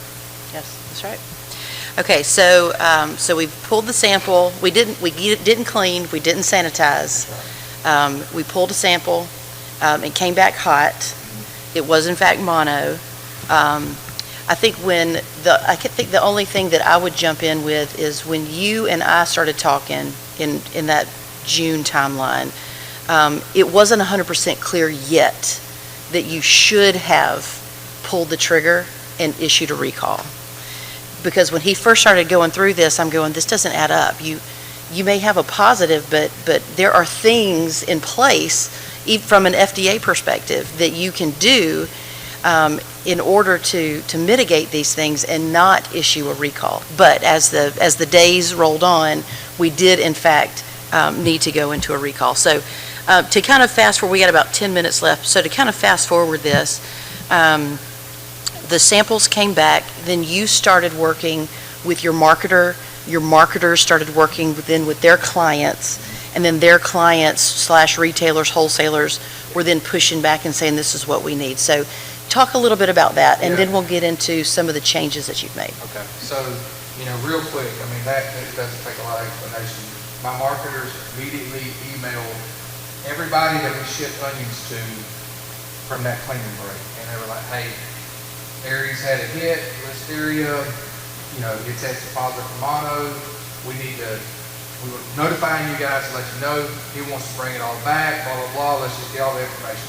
So they go through their chain of, and like, if you ever get a retail recall, you're going to realize like all these people that's in the middle, just to where it was crazy. And like, when you see an email chain from certain customers, and it's like 700 people on there, and you're like, what in the world did all of them have to know about this for, And it's obviously because somebody's doing something that somebody's not there at 5 o'clock, So anyway, it was pretty amazing at how the communication had to go. We had to get certain trucks, because we had some product on the road, turn around and bring it back. I think one truck was almost in Washington State, and bring it back, so that's kind of how we, how that process happened. But honestly though, one right thing I can say about our traceability was good, because we were able to like find it like this. So that was what was good. It was like we knew what product we were running that day, right before the sample. We just looked and said, all right, this was the lot we were running. This is the lot we ran on Tuesday because we didn't have the clean break. But we got to bring it back. That was it. And so that was kind of the process of that occurring. And again, it happened quick too. So we had one retailer that we shipped onions to on Tuesday that actually had product on the store shelf in purchase by Thursday morning. So, it got into the consumer's hands. So now that it was like, okay, now we got to bring this whole thing to another level. Yeah. At the same time, you and I were still talking, and so I was reaching out to the Georgia Department of Agriculture. We were both reaching out to the to FDA and helping them understand what was going on and figuring out what needs to happen there. I would say this, and I think y'all hear me say this every year for those who've been here before. I think that is the beauty of having a trade association and having a relationship with your trade association. I can be the anonymous face, and I can ask the questions that you don't want to ask when you don't want to ask them. And then when it's time to say, okay, let me introduce you to Aries, then we can go from there. But being able to have those conversations and find out from a regulatory standpoint who with GDA is going to be down there, when are they going to be down there, what are they looking for, is FDA going to come, who at FDA needs to do some of these things. Oh, and by the way, we're now into that even later June and early July, and even FDA and Georgia Department of Agriculture actually take holidays. Yeah. So we're working around their holiday schedules as well. And that was I failed to mention about Georgia Department of Agriculture. It was great that in a time like that, it's much better to see somebody from your state that there would be like to come walking in and say, hey, we're here to go through this with you. Instead of having someone that I don't know that that I may not see at a trade show. That's the good thing about networking at these trade shows is at least you kind of get to know people and they start to realize like, your character, who you are, and it's not like I'm trying to run some junky shed and he got a positive hit. It was, let's figure out what we got to do to help get through this. And so that was another group that I left out there. Yep. So fast forward a little bit more. What were some of the things that you were asked to do differently, whether it be from FDA or whether it be from your customers, that you weren't doing before? Let's see. Or more of? Yeah. So the FDA, like Ben's talking about, like literally it was a lady from Atlanta that I talked to, and I don't, sweet lady. She did a great job. She did a great job. She did a great job. Very busy. I could tell because like when she called me, it was like, I gotta have this, gotta have that, gotta have this. And I'm like, all right, let me get with my lawyer. Finally, after I told her that like 5 times, she finally said, leave him up there and help me get this, and I'll get this thing done. Let's go. Let's done. I'm like, I gotta make sure I'm all, I don't know what to do. I don't know what to do. She said, I'm dealing with 20 of these things today, and trust me, you're not that big. You don't have a lot going on, And I'm like, okay, well, here, let me give you your information. I'm ready to get this thing done. So, and also one other thing I did was I put my name. So when the FDA, when you have a recall, they have like this form that you fill out, and it's like all the details and everything. And then you have to supply who are these folks going to call when we get this press release. So I said, I'm on up to it, call my cell phone. So day 2 after they hit that press release, 5 people. Day 3, 15 people. Day 4, 20 people. Well, then like day 5, I'm with my family trying to go on vacation. I'm still kind of hammering. I want to talk to these people myself, everybody. There's a press release that comes out in Florida that says that my onions killed somebody. Listeria. Got sick and they died. But at the same time that this is going on, there's an ice cream recall. It was actually the ice cream. The news organization out of Florida put that in there, like put it in the press. And all of a sudden, all my onion guys, like the big wigs, they're calling me and they're texting me going, so you got to do something. You got to do something. I'm like, y'all, I'm doing all I can do. Like I can't do anything else. Like it specifically says this label, this onion, blah, blah, blah. That's where the lawyer came in. Because he was able, him and Amy, put a cease and desist like literally in 10 minutes and had that thing squashed, retracted, and all that other stuff. And thank the Lord they were able to do that. Because from a Friday onion standpoint, that's the last thing we need is that. You know? And one other thing, when I post, if I could go back and do it again, I wish I could say, I wish my POU sticker had its like 4159 is Vida's POU sticker. I wish it was 415906. And that way that would be my package yet. Because it was like a lottery. When those folks saw 4159, they did not pay attention to anything else. Nobody labeled, nothing. They didn't care. I have heard so many mispronunciations of our farmers in our area. I mean, because they called, they had 4159. That was it. Vide Sweet Onions 4159. They had nothing to do with Little Bear Produce, A&M Farms. It was none of that. It was 4159. So remember that. So that's just something to kind of learn. All right, so to wrap up before we go to questions, what are y'all doing? What's different now in your shed? Walking in, what is Katie writing differently now? Or what is Maria capturing differently now? You know, honestly, like... Because I know at some point in time, y'all were the cleanest onion shed on the face of the planet. Boy, that thing got scrubbed big time. Big time.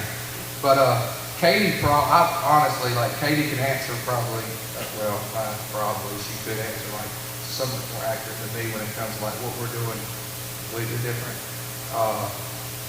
The main thing is I'm trying my best to kind of be more in tune personally, but also what I'm trying to do is make sure that my staff is not trained one time, but trying to be retrained all the time so that they understand like, hey, let's just remember that this thing needs to be done a certain way. I promise you, Maria, she's not going to want to be undertrained, okay? Because she takes that burden on her like it's her fault. And it's not. It's my fault. I didn't give her enough training. I didn't give her enough resources so that she could be comfortable when put in that situation. And so it's on me. And so that's what, the main thing, that's what we changed. As far as procedures and policies and stuff, Katie's been working with Maria and with them like to try to what can we go and do to help certain processes, even just like simple like just check marking like what can we do to make it to where we don't have that issue again? You know, a human error, I guess, is what the question I would say. Yep. So I don't know. That's kind of, like I said, Katie can answer the detailed stuff, and I don't know a lot of the detailed things, but I'd let her answer that first. They are happier. They are much happier. Yes, they are. And a lot of it because they finally were able to be let into it. You know, a lot of it was just, it was shielded from it. So that made it difficult. You know, so if you're a food safety person and you want, hey, delegate, like give it to somebody and let them start learning it, because you're going to be sick one day whenever that sample needs to be pulled, and hopefully they know what they're doing. And they're not calling you going, what do I do again? You know, so. So that was kind of the We had over. a cleaning team, sorry, that was another thing. Okay, yeah. Every morning, before we pack, we clean. We scrub the belts, ATP test. Once it reaches the level it's supposed to do, sanitize it, all that good stuff, and then we go to pack. Yep. So we do that Yep. all the time. All the other factors to that. Probably. Like in general, I think the not like cleaning sanitize, Yeah. it was just kind of one of the, we check them off. Yeah. All, everybody across the board was crazy, the program and all that. Yeah. And it was amazing, like when as you clean and you start getting more and more data, because I mean, like we were cleaning all the time. Like we literally shut down for 2 weeks and all we did was clean. Like every day we cleaned and we got cleaning, we cleaned again. And then we cleaned again and then we cleaned. That's all we did, just to make sure, because not only did we do that for our own self, but like we had to earn back the respect of the folks that we've been shipping onions to for all these years. And we had to earn back the respect of my own local growers. Like I wanted them to know, like, Aries went through something. When I walk back in his shed, it's not no trashy shed. I mean, he's got it clean. And so that's. So that's kind of the overview of what happens. Again, very casual.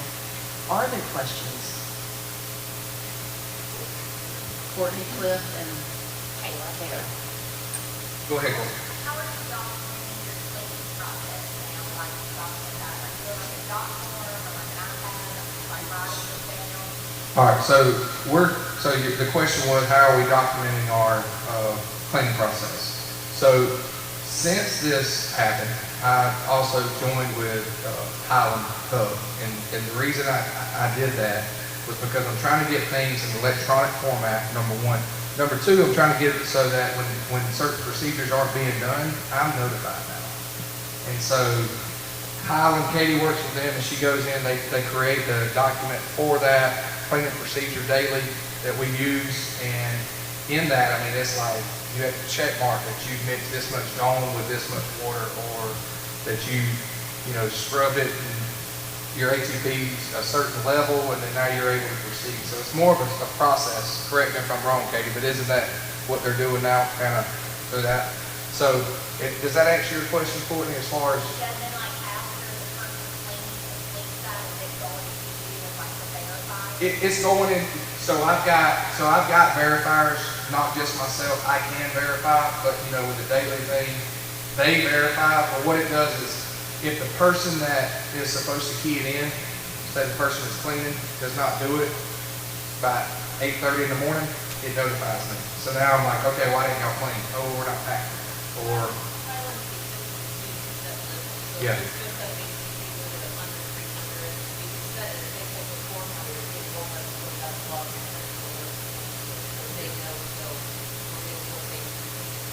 Yeah. So it's, like I said, Highland is, and it's not, I know that there's probably other programs out here. I just use Highland, and they are like really hands-on, and like Corey, the minute they're farmer based, so like when you call them and you tell them, hey, I wish you could do this, like they figure it out and they make it do it. So, Cliff. One thing to clarify to everybody is the equipment you learn after the fact is all one running with the steering. Two contact surface belt. Basically on dry mold, you don't snap it there because it's much. You have this steer on that contact surface, it's not dirt all the time. So you do sample, you're supposed to sample and then hold until the results come back. But because we are not supposed to sample, it's all that's where the drugs was. So if you are something that are supposed to sample and hold, then you're in a different realm than the dry hole. Yes. Something to keep in mind, that swallowing, know it, where not. Yeah. It's swallowed before it's done. You need to really making sure, not just the food safety coordinator, that Everybody that knows it, yeah. Go ahead. Prior to the recall, how often were you tested for versus after the recall? So prior to the recall for Listeria, we would test, I guess it's quarterly? No, monthly. Oh, I'm sorry. So prior to the recall, how often were we testing for Listeria? And so, prior to it, monthly, Katie said, supposed to be monthly, yeah. And a lot of that too was while we were running too. So, I mean, we were kind of, we might be off or something, so, that's just kind of how it is. I mean, don't pay for something just because it sits there kind of thing. But, and then now after, so once we had the recall, we had to go through 3 negative tests just to be able to kind of get back in good graces to say, okay, we can start packing. So we went through like 3 rapid tests, all of them come back negative, and we're able to get back over. And so now we still do monthly environmentals. Yeah. Yeah.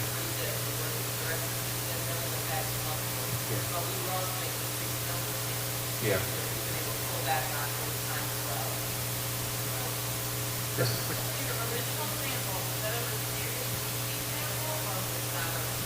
It was a mysterious species sample. And then we had it speciated, or whatever the right term is. Look at her, see? I was paying attention. There we go. And then that's when it came back to the bottom.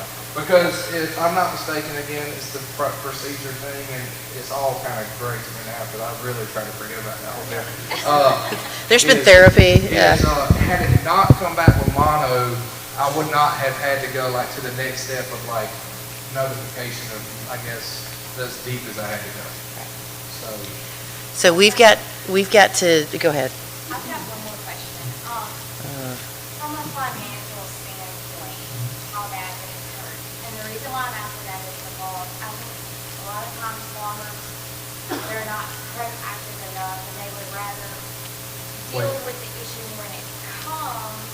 And I just think that it's harder financially in the case of having to deal with the recall versus the case of having procedures in place. But financially, how bad did it hurt? Just okay, how bad did it financially hurt? Okay, so that's it hurt, okay, because, I mean, I had to recall back 10 loads of onions, okay, so first off, just the value of the onions alone that year hurt me, okay. Then I had to pay to have product taken off the shelf, discarded. Good customer relations. They didn't hit me probably as hard as they probably could have. So that part hurt too. The biggest challenge for us, because I probably would be in the same boat, especially when our margins now are starting to tighten, is how much do we spend in it? Because are we getting back? It cost me a lot more going through this and doing this than it had if I had just had another person trained with Maria, to help her. So it hurt.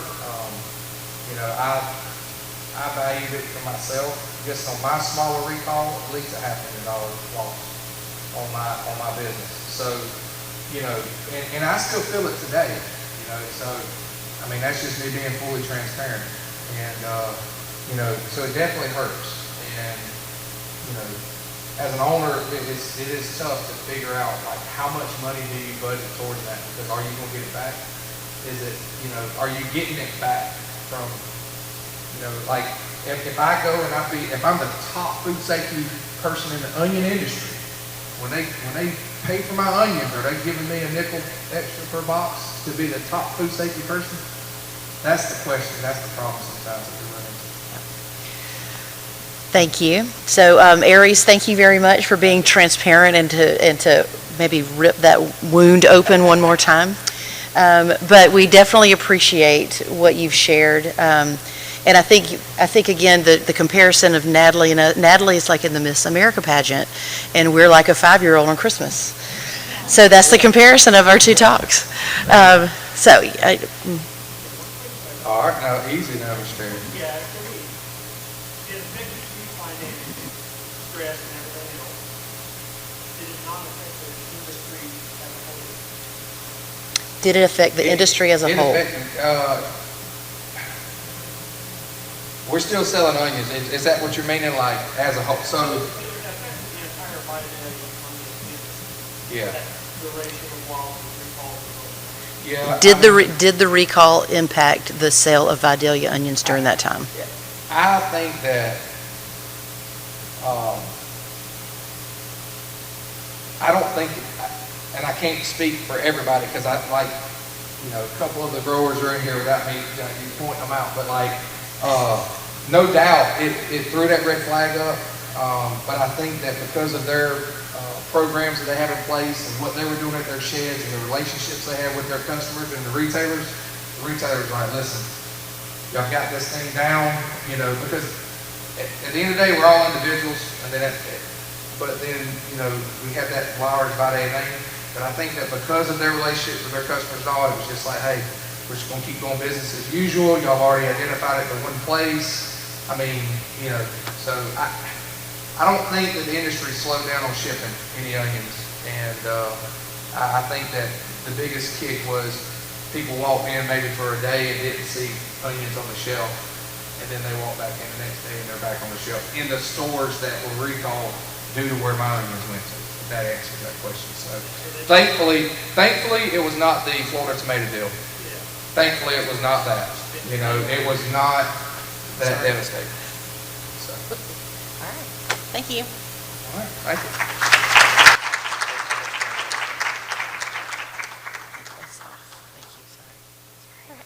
Thank you again, Aries and Beth. Next, I would like to introduce the wonderful Faith Kreitzer, Associate Professor at the University of Georgia. She will be presenting Recapping to Prevent Repeats, What We Can Learn from the Salmonella Cantaloupe Outbreak of 2022. Thank you.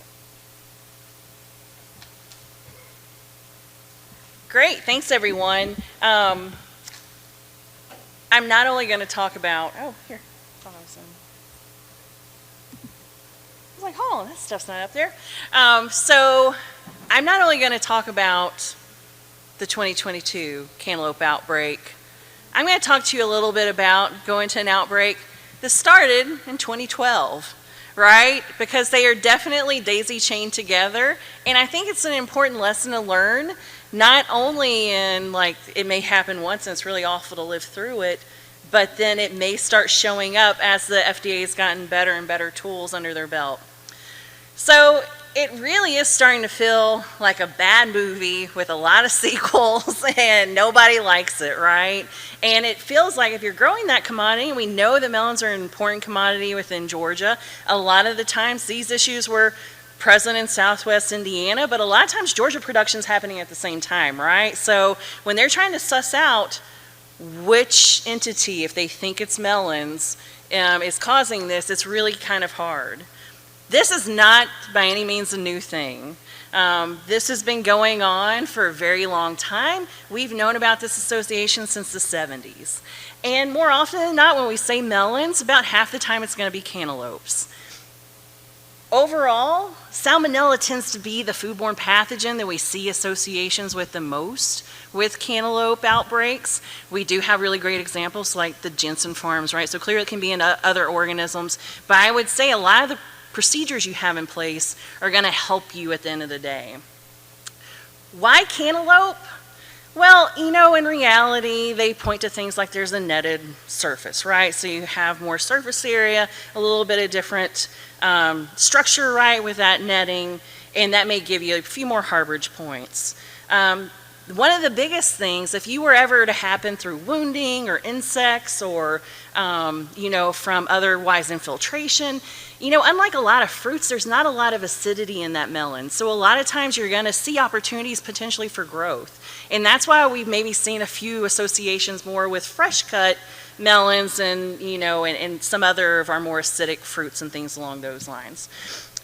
It's also a really popular commodity, especially in the United States. We produce over 60% domestically for our melon production. So it's a really nice commodity, right, within the U.S. But I do think we kind of need to keep our eye on the ball as far as what are some of the trends that we've seen throughout these outbreaks. It's not just Southwest Indiana either. I pulled a couple, you know, that are coming through, and essentially this guy right here and this guy right here were associated with Southwest Indiana, and this is by no means all inclusive, but I was just trying to show you that this is not a Southwest Indiana problem and I can just tune it off, right? And I'm not going to listen. You know, even when you're going through those traceback investigations, it's kind of makes your heart stop to get that call, right? Like, we need to come out and do an investigation. We think your product may be implicated in this, and we just need to try and figure it out. That's still not fun, right? When you're in production at the same time that they are. We have a really big one going on right now. One of the things I will say with these salmonella outbreaks is that with the one that is unbelievably still ongoing, because I suppose freezing melons is a thing, and this has been going on since around Thanksgiving, I think. Whenever you start to see more than one serovar, so we name all these organisms awful names, right? But at the end, this is what we call a serovar, and whenever you start to see multiple serovar outbreaks, that's usually indicative of things really going off the tracks. So I will say that this is imported product, right, from Mexico. But again, those are one of those things. Typically, you're going to see higher numbers of cases and things along those lines. So I want to start with the Chamberlain Farms outbreak. And I named the firm because it's been named in all the documents that have been out there. Since then, we kind of just say Farm A and Farm B and things along those lines. But that outbreak occurred in 2012, just after the Jensen Farms outbreak in 2011. We had 261 illnesses, fair amount of hospitalizations, and ultimately that product was traced back to Chamberlain Farms in Southwest Indiana. So this was our first association with Southwest Indiana farm-grown product. The pathogen was actually isolated on melons collected from fields. So that tells us the contamination happened in the field, right? Sometimes it's all about keeping your eye when you read these reports. Where did they actually find it at? And that tells you where the contamination actually happened. Because a lot of times they will also focus a lot on the packing house. Because a lot of things can go wrong in the packing house and be like your multiplier on making things bad. But ultimately, at the end of the day, if contamination happens in the field, then we need to try and figure out what's that source. And unfortunately, a lot of times, we're already out of production by the time they're even going in and doing these investigations. So sometimes it's really tough to even suss that out. Ultimately, they also found these on cardboard bins in the packing shed. So we did have transfer, we know, happening within that packing environment. And all of these match the outbreak strain. And this is when they were using the old sequencing type, where basically they took the DNA and they chopped it up and they ran it out on something that's a lot like Jell-O, and then they look at these patterns. And if the patterns were the same as the people getting sick, then they said these are likely coming from the same source. In this outbreak, they had multi-serovars. So they had Salmonella typhimurium and Salmonella Newport. You're going to see those serovars over again when I talk about the 2020 and the 2022 outbreak. They also had another one, Anatum, that was just in the environmental isolates that they collected, but they never had any clinical isolates from that. If you go back and read that, they called them environmental assessments, and now it's like an investigative report from the FDA. What they focus on the most is poor sanitary practices.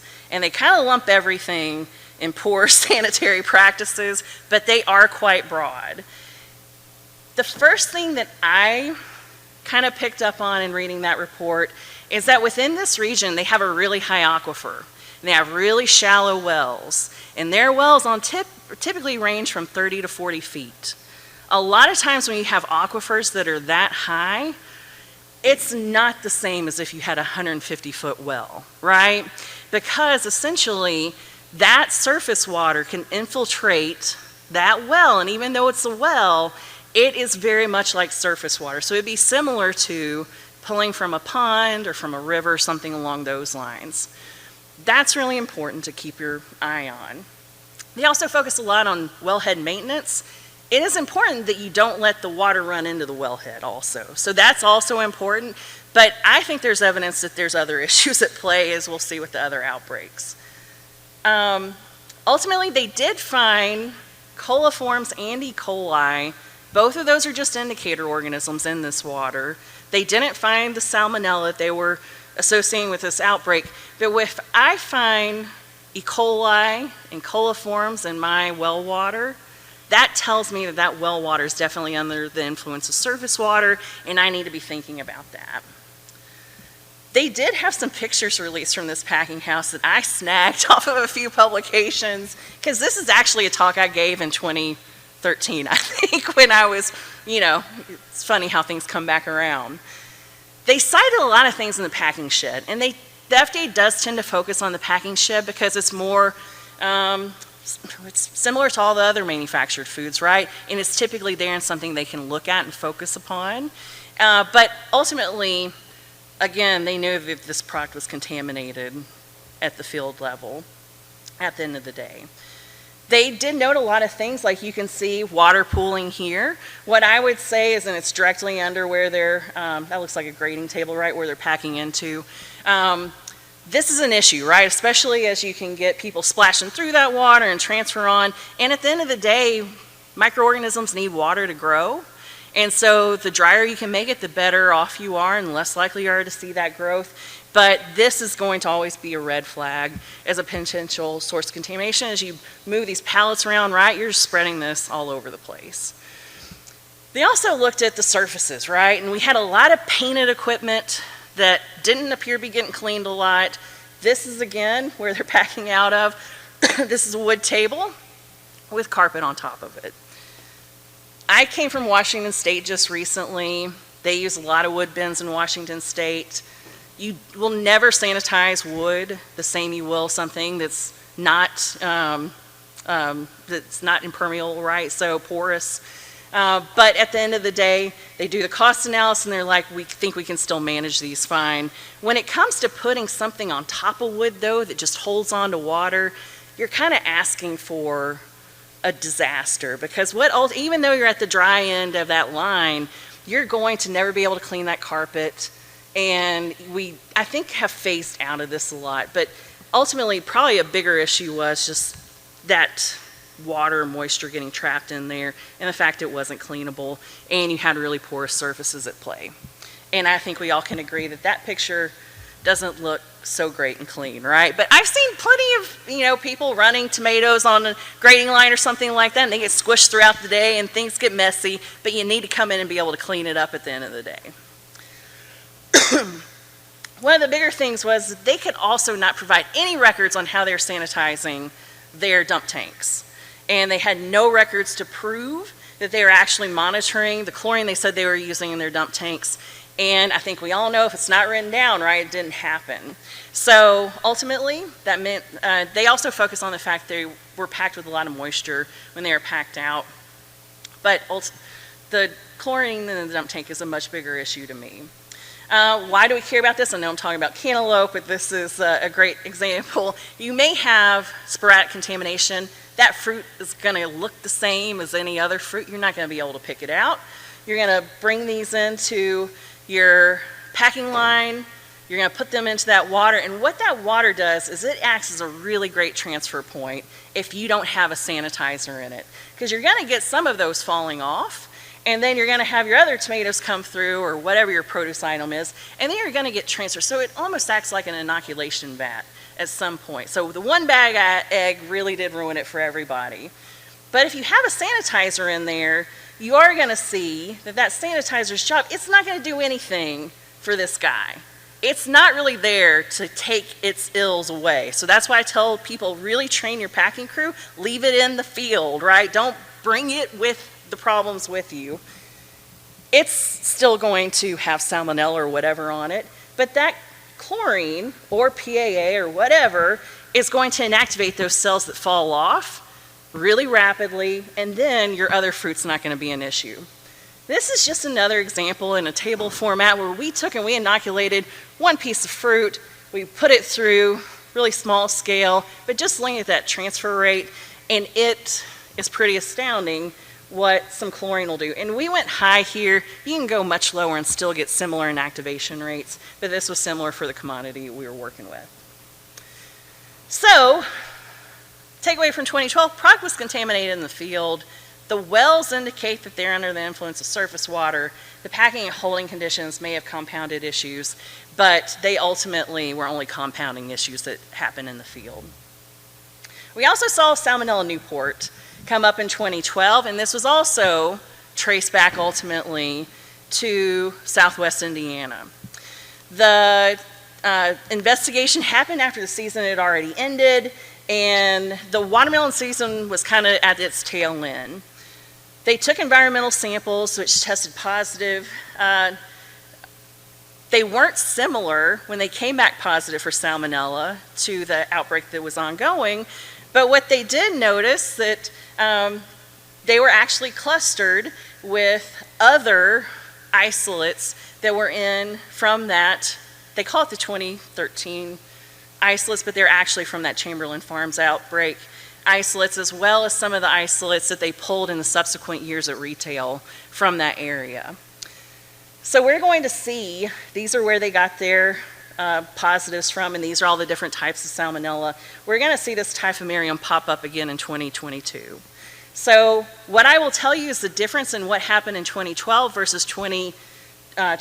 2019 is when the FDA started using that whole genome sequencing. And when I say things like single nucleotide polymorphisms, you're like, please stop it, lady.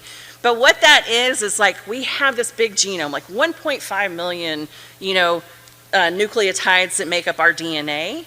That is how many of those are different from what I'm looking at versus what I have in my database. So it's actual single changes in that DNA that's making up that organism.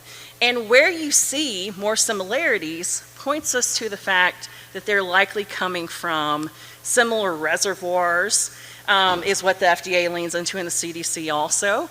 But what I can tell you is a lot of times we actually haven't investigated environmental distribution of salmonella other than for these for-cause reasons, and we don't really know how similar other salmonellas are that we may find in other regions and things along those lines. And things that carry salmonella, such as wild birds, right, can actually have fairly far distances that they can travel. And so maybe these things are not just this one area, right? So that's just my point. So food contact surfaces definitely struck again. They noted deterioration of packing lines. So, they're going to be able to look at the things they can look at. When you're out of production, this is what they're going to focus on more than anything. They also looked at the transport vehicles. So they're using buses in this case. And essentially, they found where some of the buses were rusted out and had wheel wells open to the environment. And they saw that as a transfer point for them. They also noticed incomplete sanitation records. And it was hard to really assess anything at the field level because you did have the season over. So what I can say with them is it really hits on verification, which means do what you say you're going to do, right? And I think we had really great examples talked through, but what their quotes are is that farm management reported they cleaned buses and wagons after each cantaloupe load, which is a lot, and once daily when hauling watermelon. They also indicated cantaloupe packing line is cleaned at least twice daily, and watermelon packing line is cleaned at least once per day. However, records verifying these claims were often absent or incomplete. So know your own weaknesses and then help people get better, right? And figure out why they're not doing things right if you notice these, but you have to be looking for them at some level. They also focus, and this is kind of new, but something we've seen more and more, adjacent land use. They did note that there are poultry operations in the region. The closest one they noted was 5 miles away. And they also noticed a bit of wildlife intrusion. Show me some field production that doesn't have some wildlife intrusion, though, is what I will tell you. But again, the fields were fallow, so they weren't even in production. So building trends, the things that were similar to 2012 was we have food contact surfaces were still important, focused upon. Issues with record keeping were still, and verification and monitoring were still important. And they also found that wells under the influence of surface water were a continued issue, and they did isolate salmonella from the well that farm was using. Isolating salmonella from a well definitely leads into the fact that that is an issue. So I'm still saying that's high on my probability list if I was in that growing region. A little different, the whole genome sequencing opened a door for more comparison from historic isolates. Animal operations were focused upon, and a retail shopper loyalty data was heavily relied upon for this investigation because what was happening in 2020, the pandemic, and it was really hard to actually go and do those interviews with people. So I'm finally going to tell you about the 2022 outbreak. And if you go and read the 2020 outbreak actually never got an investigation report. So This is probably a pretty good synopsis that I just gave you. The 2022 outbreak did get an investigation report that's available, and you'll see the link here in a second. What they noted is that they had isolates that were really similar to the 2020 isolates. You notice that when I highlight that typhimurium in that soil sample, those were those isolates that were similar. That drew the investigation again to Southwest Indiana. That traceback pointed to a single packing house and 3 growers that supplied that packing house. So all of the 3 growers were part of that investigation. It took place again after the growing season was over, and the things that they focused on that were a little different from the other things were they did mention weather. And in fact, they had some severe rain events in here, and they had focused on changes in land application of manure solids from CAFOs and dairies and things along those lines in the area due to that severe rain. And so they mentioned it. That's kind of where they left it. For Farm 1, they did find Salmonella typhimurium. For Farms 2 and 3, in the packing house, they did find Salmonella Newport. So we see these 2 serivars coming up over and over again. And the ones that they found from the Salmonella Newport were genetically related to the 2020 outbreak strain. But we're in a Salmonella typhimurium outbreak right now. So matches for clinical isolates were not found on the farms or in the packing house. So they still didn't have their smoking gun for a direct line. They did give us this nice map. I would like to see where the packing house is on this map, but you will notice they did point out all the poultry operations around the map, and we've probably seen similar maps with S-Tech and leafy greens. So they're focusing on this a bit more.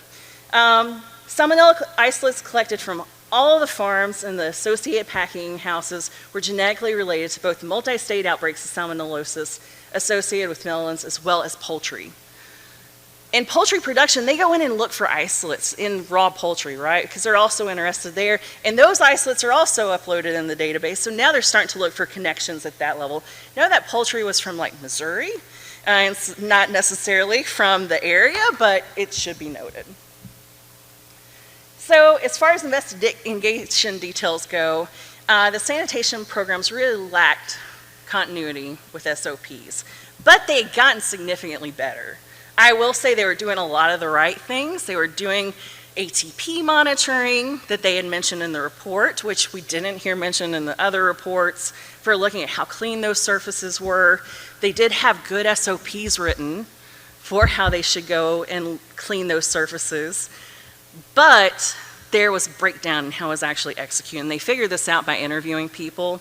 So what they found was that instead of applying a quaternary ammonia sanitizer as a sanitizer after they cleaned the surface, they found the person doing it was actually applying a detergent that went into the dump tank. And so that detergent, and a lot of times these can have compounds that look like they should do the job, and in this case, it was just kind of a goof up, and they used the wrong thing. And ultimately, the ownership didn't know that, right? Because they're still marketing that they were doing it. It just wasn't the right compound. For me, I think this still points back to verification. And record review will get you through if you have incomplete records, but direct observations are really where it's at, because that's where you go and watch people, and they don't even know they're being watched. And you can tell if they're doing things the way that that SOP is actually written, and help correct it if they're not. That takes your time, and I know your time is valuable, but I do think that extra set of eyes really does help you. They did look at environmental monitoring. So I would say they were using ATP, right? And ATP is not micro-specific. It just tells you a certain amount of soil loads on there. For our other things that could be an option, we have indicator organisms.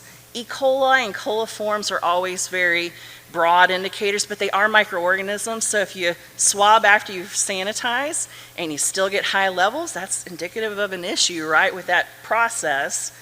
For salmonella, a lot of times you'll hear people talk about total enterobacteriaceae, because that's kind of like their bigger group that they belong to. A lot of people ask questions about Listeria species, and I think we had a really great conversation up here. The FDA has been very clear that if you think you have an issue with Listeria in your commodity and you need to control for it, which was not the case here, that you can test for Listeria species on Zone 1 surfaces. I would recommend that you not speciate them. but you go back after you think you've remedied the situation and prove that you've remedied the situation. And the FDA has actually put that into a guidance document. And so it's kind of taken some of the scariness out of it. And coming from apple country with the whole caramel apple outbreak, that definitely has helped enable them, because you want to try and figure out what your issues are. If you're ever looking for pathogens, you need to have a hold procedure in place, because you don't want to initiate that recall. And a lot of people, I would say, they may only for special cause, like when before you start up a packing line, right? Packing line's been sitting there, not being used. They will go in and clean and sanitize and get everything ready to run. They may swab for pathogens on those food contact surfaces. But once they're found, if that product's out of your control, you have to initiate a recall. As far as those investigation details, the brush rollers were positive for the strain, but not the outbreak strain, also in the packing house. We've heard like kind of follow through on this, that people are telling people brush rollers are bad. They are harder to sanitize, but they're telling people to move to a dump tank. And I would say in the grand scheme of things, I would not go that direction, right? If you need, I would tell you to dry pack cantaloupe, but if your buyers require you to wash it, I think the spray bar is the best route for you. But you do need to know that the ATP is not necessarily going to tell you if you have salmonella on your brush rollers. It's not going to be the best test. Coming from where we have long lines of brush rollers, the ones right underneath the spray bar, and we have good data to show this, actually are not the issue. They had chlorine dioxide in their spray bar. It's the ones that are past that don't get that sanitizer, that tend to be your harborage points. I would say that a lot of people have been looking at clean out a place and having a set of brush rollers that can come in and pop out. And I know it's typically a lot of brush rollers we're talking about, but you number them and you just go through and you clean them out of place, because it's a lot easier to clean them that way. And numbering them helps with that. They basically picked up on that it looks like you have salmonella soup here in Southwest Indiana, and we think this is a you problem. And we think this is a Southwest Indiana problem. And I would say we're going to see a lot more follow-up in that regard. For sanitation programs, really look at those and make sure they're hitting on their marks there. But I would say when I look at all of these, sanitary conditions must be maintained in the packing shed, because they're always going to focus on it. So just keep a tidy house, right? Because you know it's coming if you're ever involved in one of these investigations. You want to use chlorine or other sanitizers like PAA or chlorine dioxide in processing water. Even if it's a single pass system, I think it's well worth the investment in using that. You want to make sure your equipment's cleanable. We've had nice talks on that today, but you need to make sure it's actually getting sanitized and sanitized in the right way. Use those verification activities we talked to. I would say the FDA, from my perspective, is leaning into hypothesis generation with limited knowledge of environmental salmonella isolates from other regions. And I hope that that is an issue that's rectified, but I'm not so sure, because it's a self-fulfilling prophecy if you're only looking in one place, that one place only has the problem. Adjacent land use is becoming really important, and I would say a lot of things have not been scientific. Like if you tell people poultry production's an issue, well, how far away is poultry production an issue? And what am I supposed to do about it, right? Because I can't just pick up and move my farm. And what about other wildlife reservoirs that do move around quite easily? So I would say get into that proactive mindset, know your weaknesses so you can improve and really try and hit on that. Ask yourself, do your practices actually align with what's written in your food safety programs and in your SOPs? This is not fiction or aspirational practices, this is what you're actually doing today. Put yourself in the place of an inspector and auditor. Do you have gaps in record keeping? Be really honest, and how can you help your people do that better? And I would say packing houses are always going to be scrutinized. Food safety knowledge is key, and instead of looking at it like, ugh, it's this awful thing, try and be in that positive mindset, because it's not going away. It's only becoming more and more important. And I would say use these examples to help you advocate for more resources, right? Because a lot of times food safety, as already mentioned, is not really getting you extra money, right? But it will be a nice insurance policy in helping hopefully prevent issues in the future as you improve upon your programs yourself. Here's all the links to everything. This is totally not related to cantaloupe, but if anyone is using harvesting equipment and wants to help us out for a grant we're trying to apply for looking at sanitation, this is for an SCRI. feel free to take our survey here, and you can link to it there with a QR code. And I would say thank you very much. And here's my contact info, and I think I'm a little over my Great. Thank you very much. Thank you very much. Thank you for staying for the last talk. I know it's often hard.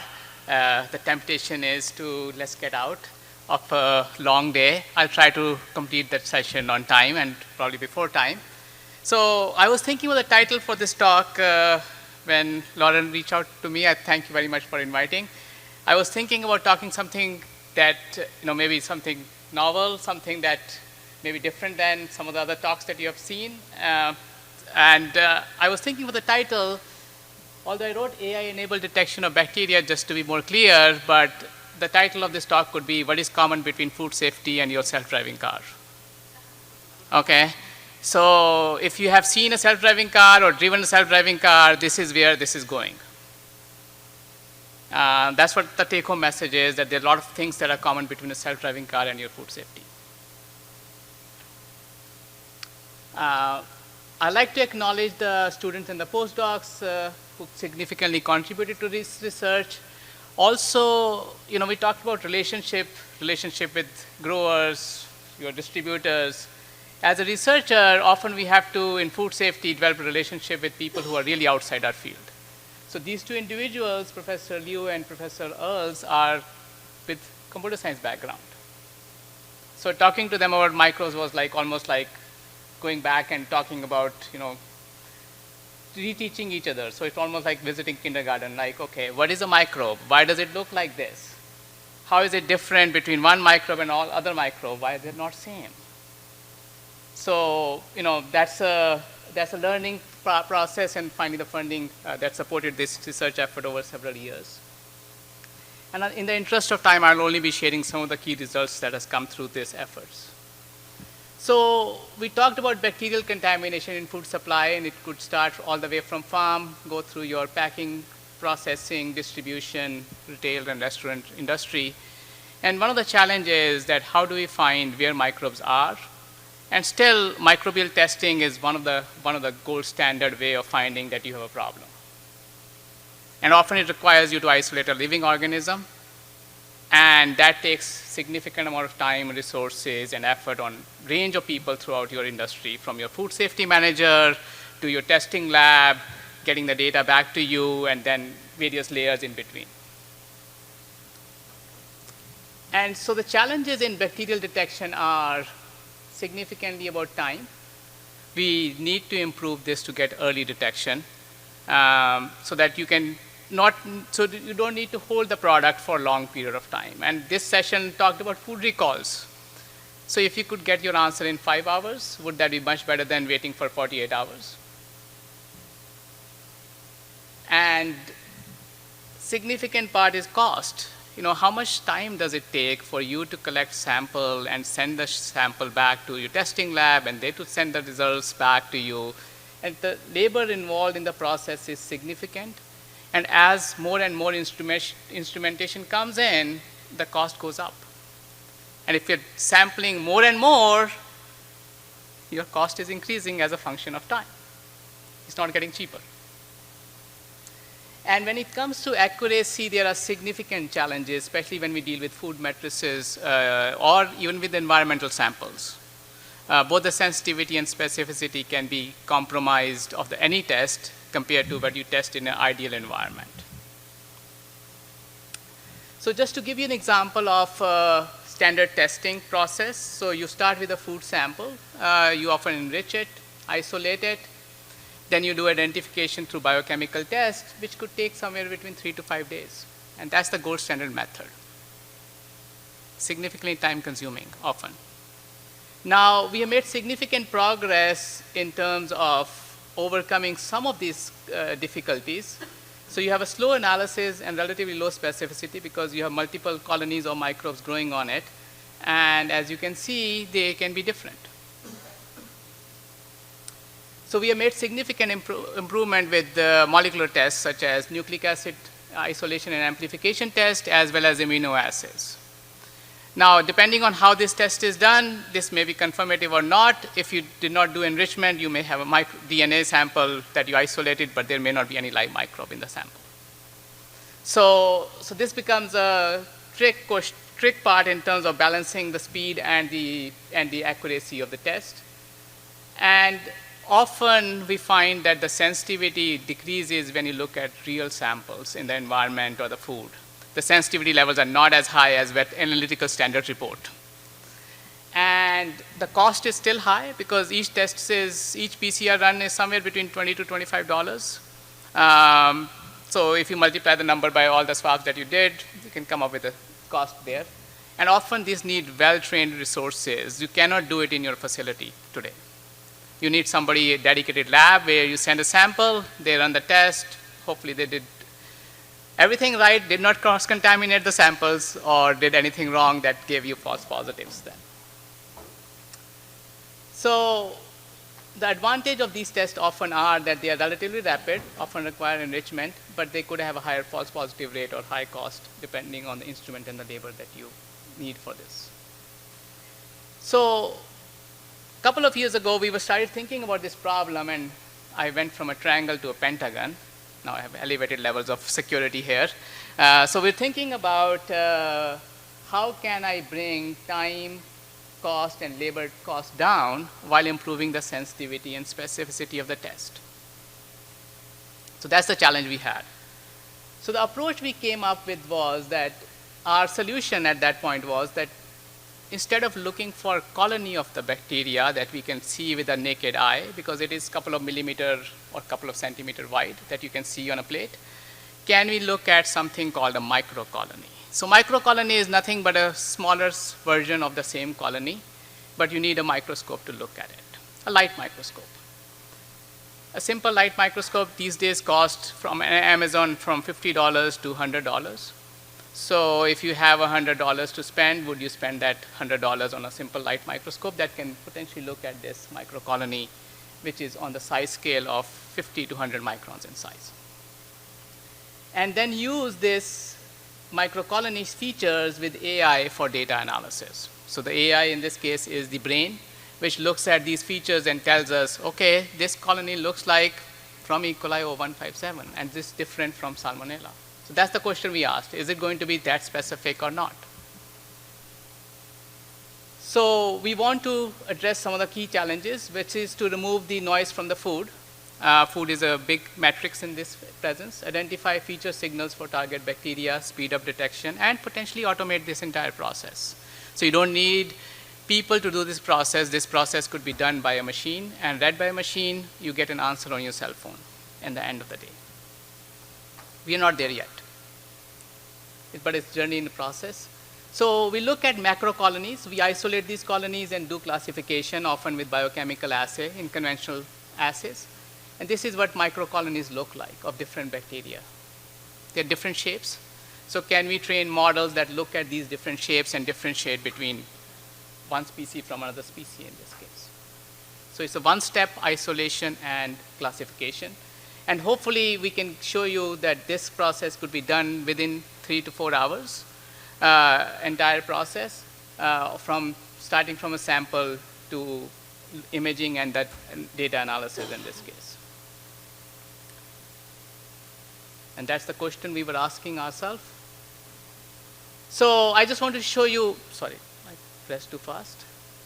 So this is what microcolonies look like. I want you to point out the top ones are all gram negatives. They are E. coli, Pseudomonas, Salmonella enteritidis, Typhimurium, and the bottom ones are all gram positives. And if you look at it, you can clearly tell the gram negatives are different than the gram positives. You don't need a computer to tell you that. But if you look at gram negatives, they all look very similar. There may be some variations here and there, but they all form very similar type of microcolonies. But if you look at gram negatives, there are certain differences between Listeria and Bacillus species in there. And they don't form microcolony when you plate to start the plate. The first plate, if you look at it, at 0 hours, you may have a single bacterium. this divides into two, and it grows and eventually forms the microcolony structure as the time goes in. And this is, if you incubate for long enough time, this is what you observe after 24 or 48 hours, a colony on the plate with your visual eyes. And this is the growth curve of a microcolony, which we chose a time of 3 hours in this case, because it gives us enough size that our computer can learn these features, and it has enough structure to it. So to my point, why do we need machine learning? We need machine learning because all these microcolonies look almost identical to me, to a human eye. So my vision system is not going to tell, oh, this looks E. coli and this looks Salmonella. Okay? So I need machine to learn the features that I can't perceive.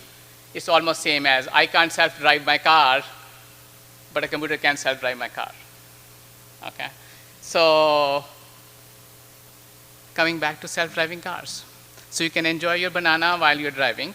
That's the dream here.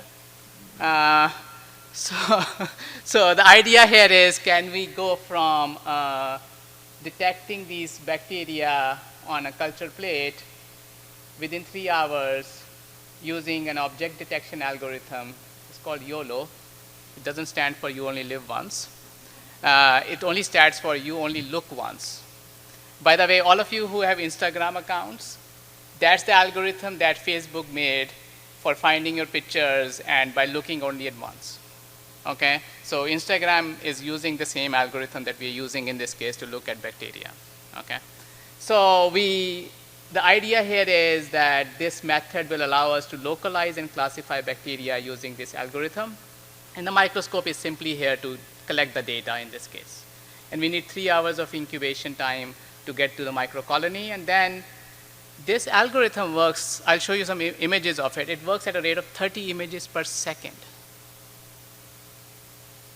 So you can scan through a ton of data and get an answer after you've trained a model on it. So this is the architecture of the AI algorithm. And this is how it gives us the score on a microcolony with the confidence level that it's 80% confident that this colony is an E. coli colony, or gives the score of 90% that this is Salmonella in this case. So it gives you both the confidence level of how many times it found that species, and also gives you the confidence level on the score based on its training. Okay? It's almost like asking a kid to say, is this ball green or is this ball red? So the same way the algorithm is telling that, okay, this ball is green with this much confidence level. Okay? A little bit more analytical than kids are. And we trained the model, and it gives us an accuracy range somewhere between 85 to, in some cases, 100%. And this is all the classes of species that we looked at: E. coli, Bacillus, Subtilis, Listeria, Innocua, Mono, Pseudomonas, Salmonella, Enteritidis, Typhimurium. And across all these species, it has a fairly high accuracy in terms of predicting what species existed after incubation and detection in this case. Now, we challenged it a bit more because these species were identified individually on plate. Our food does not have individual species. They have multiple species, just like the road that you're driving on, where you could have different cars, different traffic coming through it. We asked this question: how would this algorithm work if we actually gave it an environment like this, in terms of microbes, not in terms of road, but in terms of microbes. Okay? This is what a self-driving car is doing in the behind. They may not show you all this because it will be very, very confusing for you, and you will be very lost confidence on the car. But often they are making the same calculation that there's 90% chance that this car is a Corolla and it's 5 meters ahead of me, so I should slow down. Okay? It's the same algorithm that is running there. So I'll show you a picture of how it detects. Now this is detecting an E. coli in this case. Sorry, if I can play a video here, that will give you a sense of.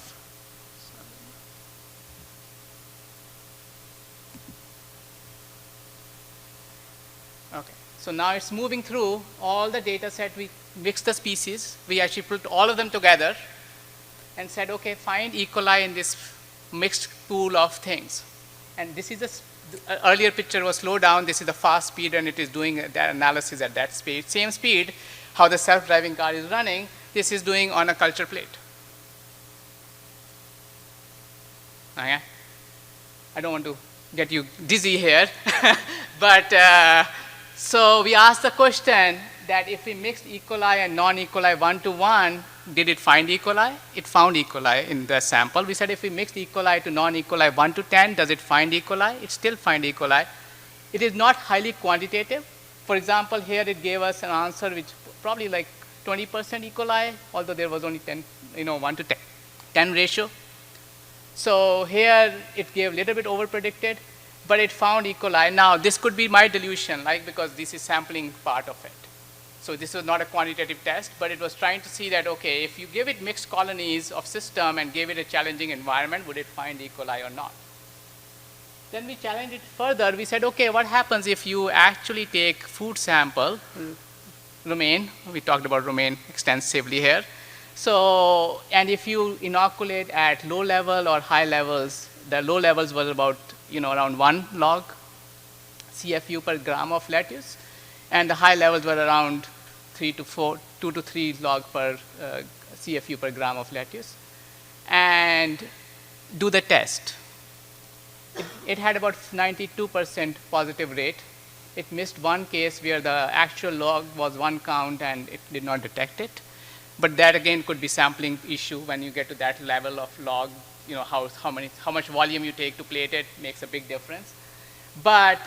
And I was pleased that it actually is relatively semi-quantitatively accurate. It could also tell us that, okay, we are talking about 1 log CFU or we are talking about 3 log CFU, and that's pretty good for what we had trained it for at this point. Now, so it had less than 1 log difference at high log levels. Now, I will tell you more about it. In terms of, this all sounds very good, like we can get an answer in 3 hours potentially. You need a simple microscope and a culture plate to do it. But there are still challenges. I'll be the first one to say that, okay, have we solved the problem completely? No, because it all depends on what we trained it on. Like, for example, if I have 2 curves, one curve here, another curve here, and they're very different, I can easily tell the differences. The challenge becomes when we are right in this domain where we have overlapping regions. So that's why we try to train it on cell types which are very close to each other. Have we built a database that is fully, that addresses all kind of variations in food safety? No. But that requires a cooperation between industry and academia to come up with an approach where we can start looking into this part of the curve. Because that's where we need to improve the specificity of detection between those overlapping samples. So essentially, the decision boundary for classification becomes more challenging when you have multiple objects and they have overlapping features, because it's only a decision-making process.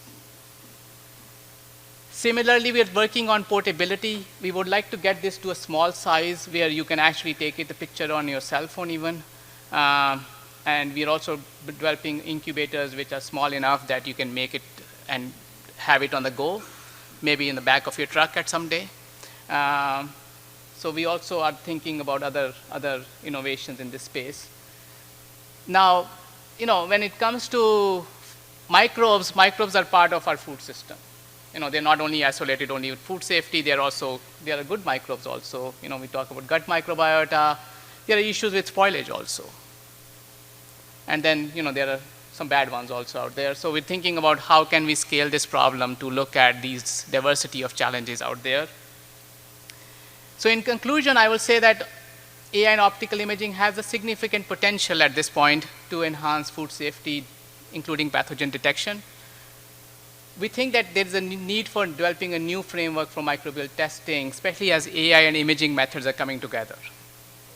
Okay? So it may require collaboration with regulators because testing is highly regulated industry. And further research is needed to support the standardization and deployability of AI-based methods for microbial detection and their potential application in food safety.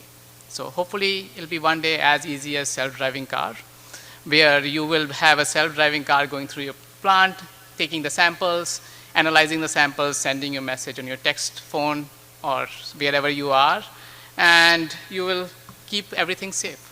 Thank you very much for your attention.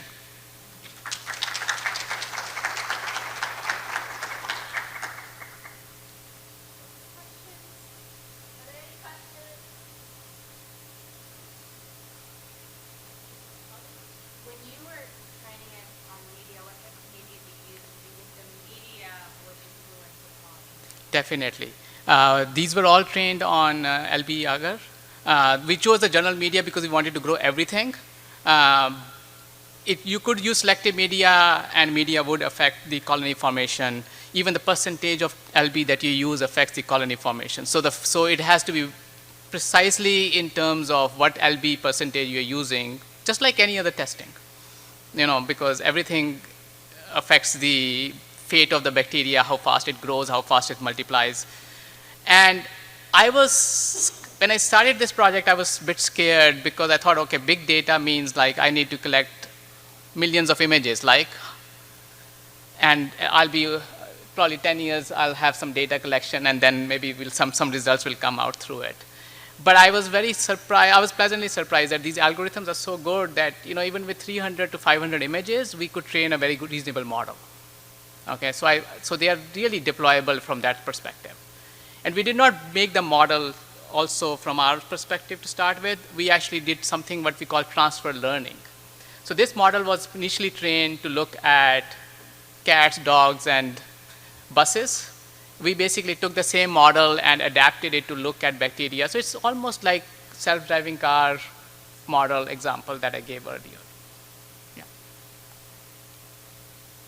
Any other questions?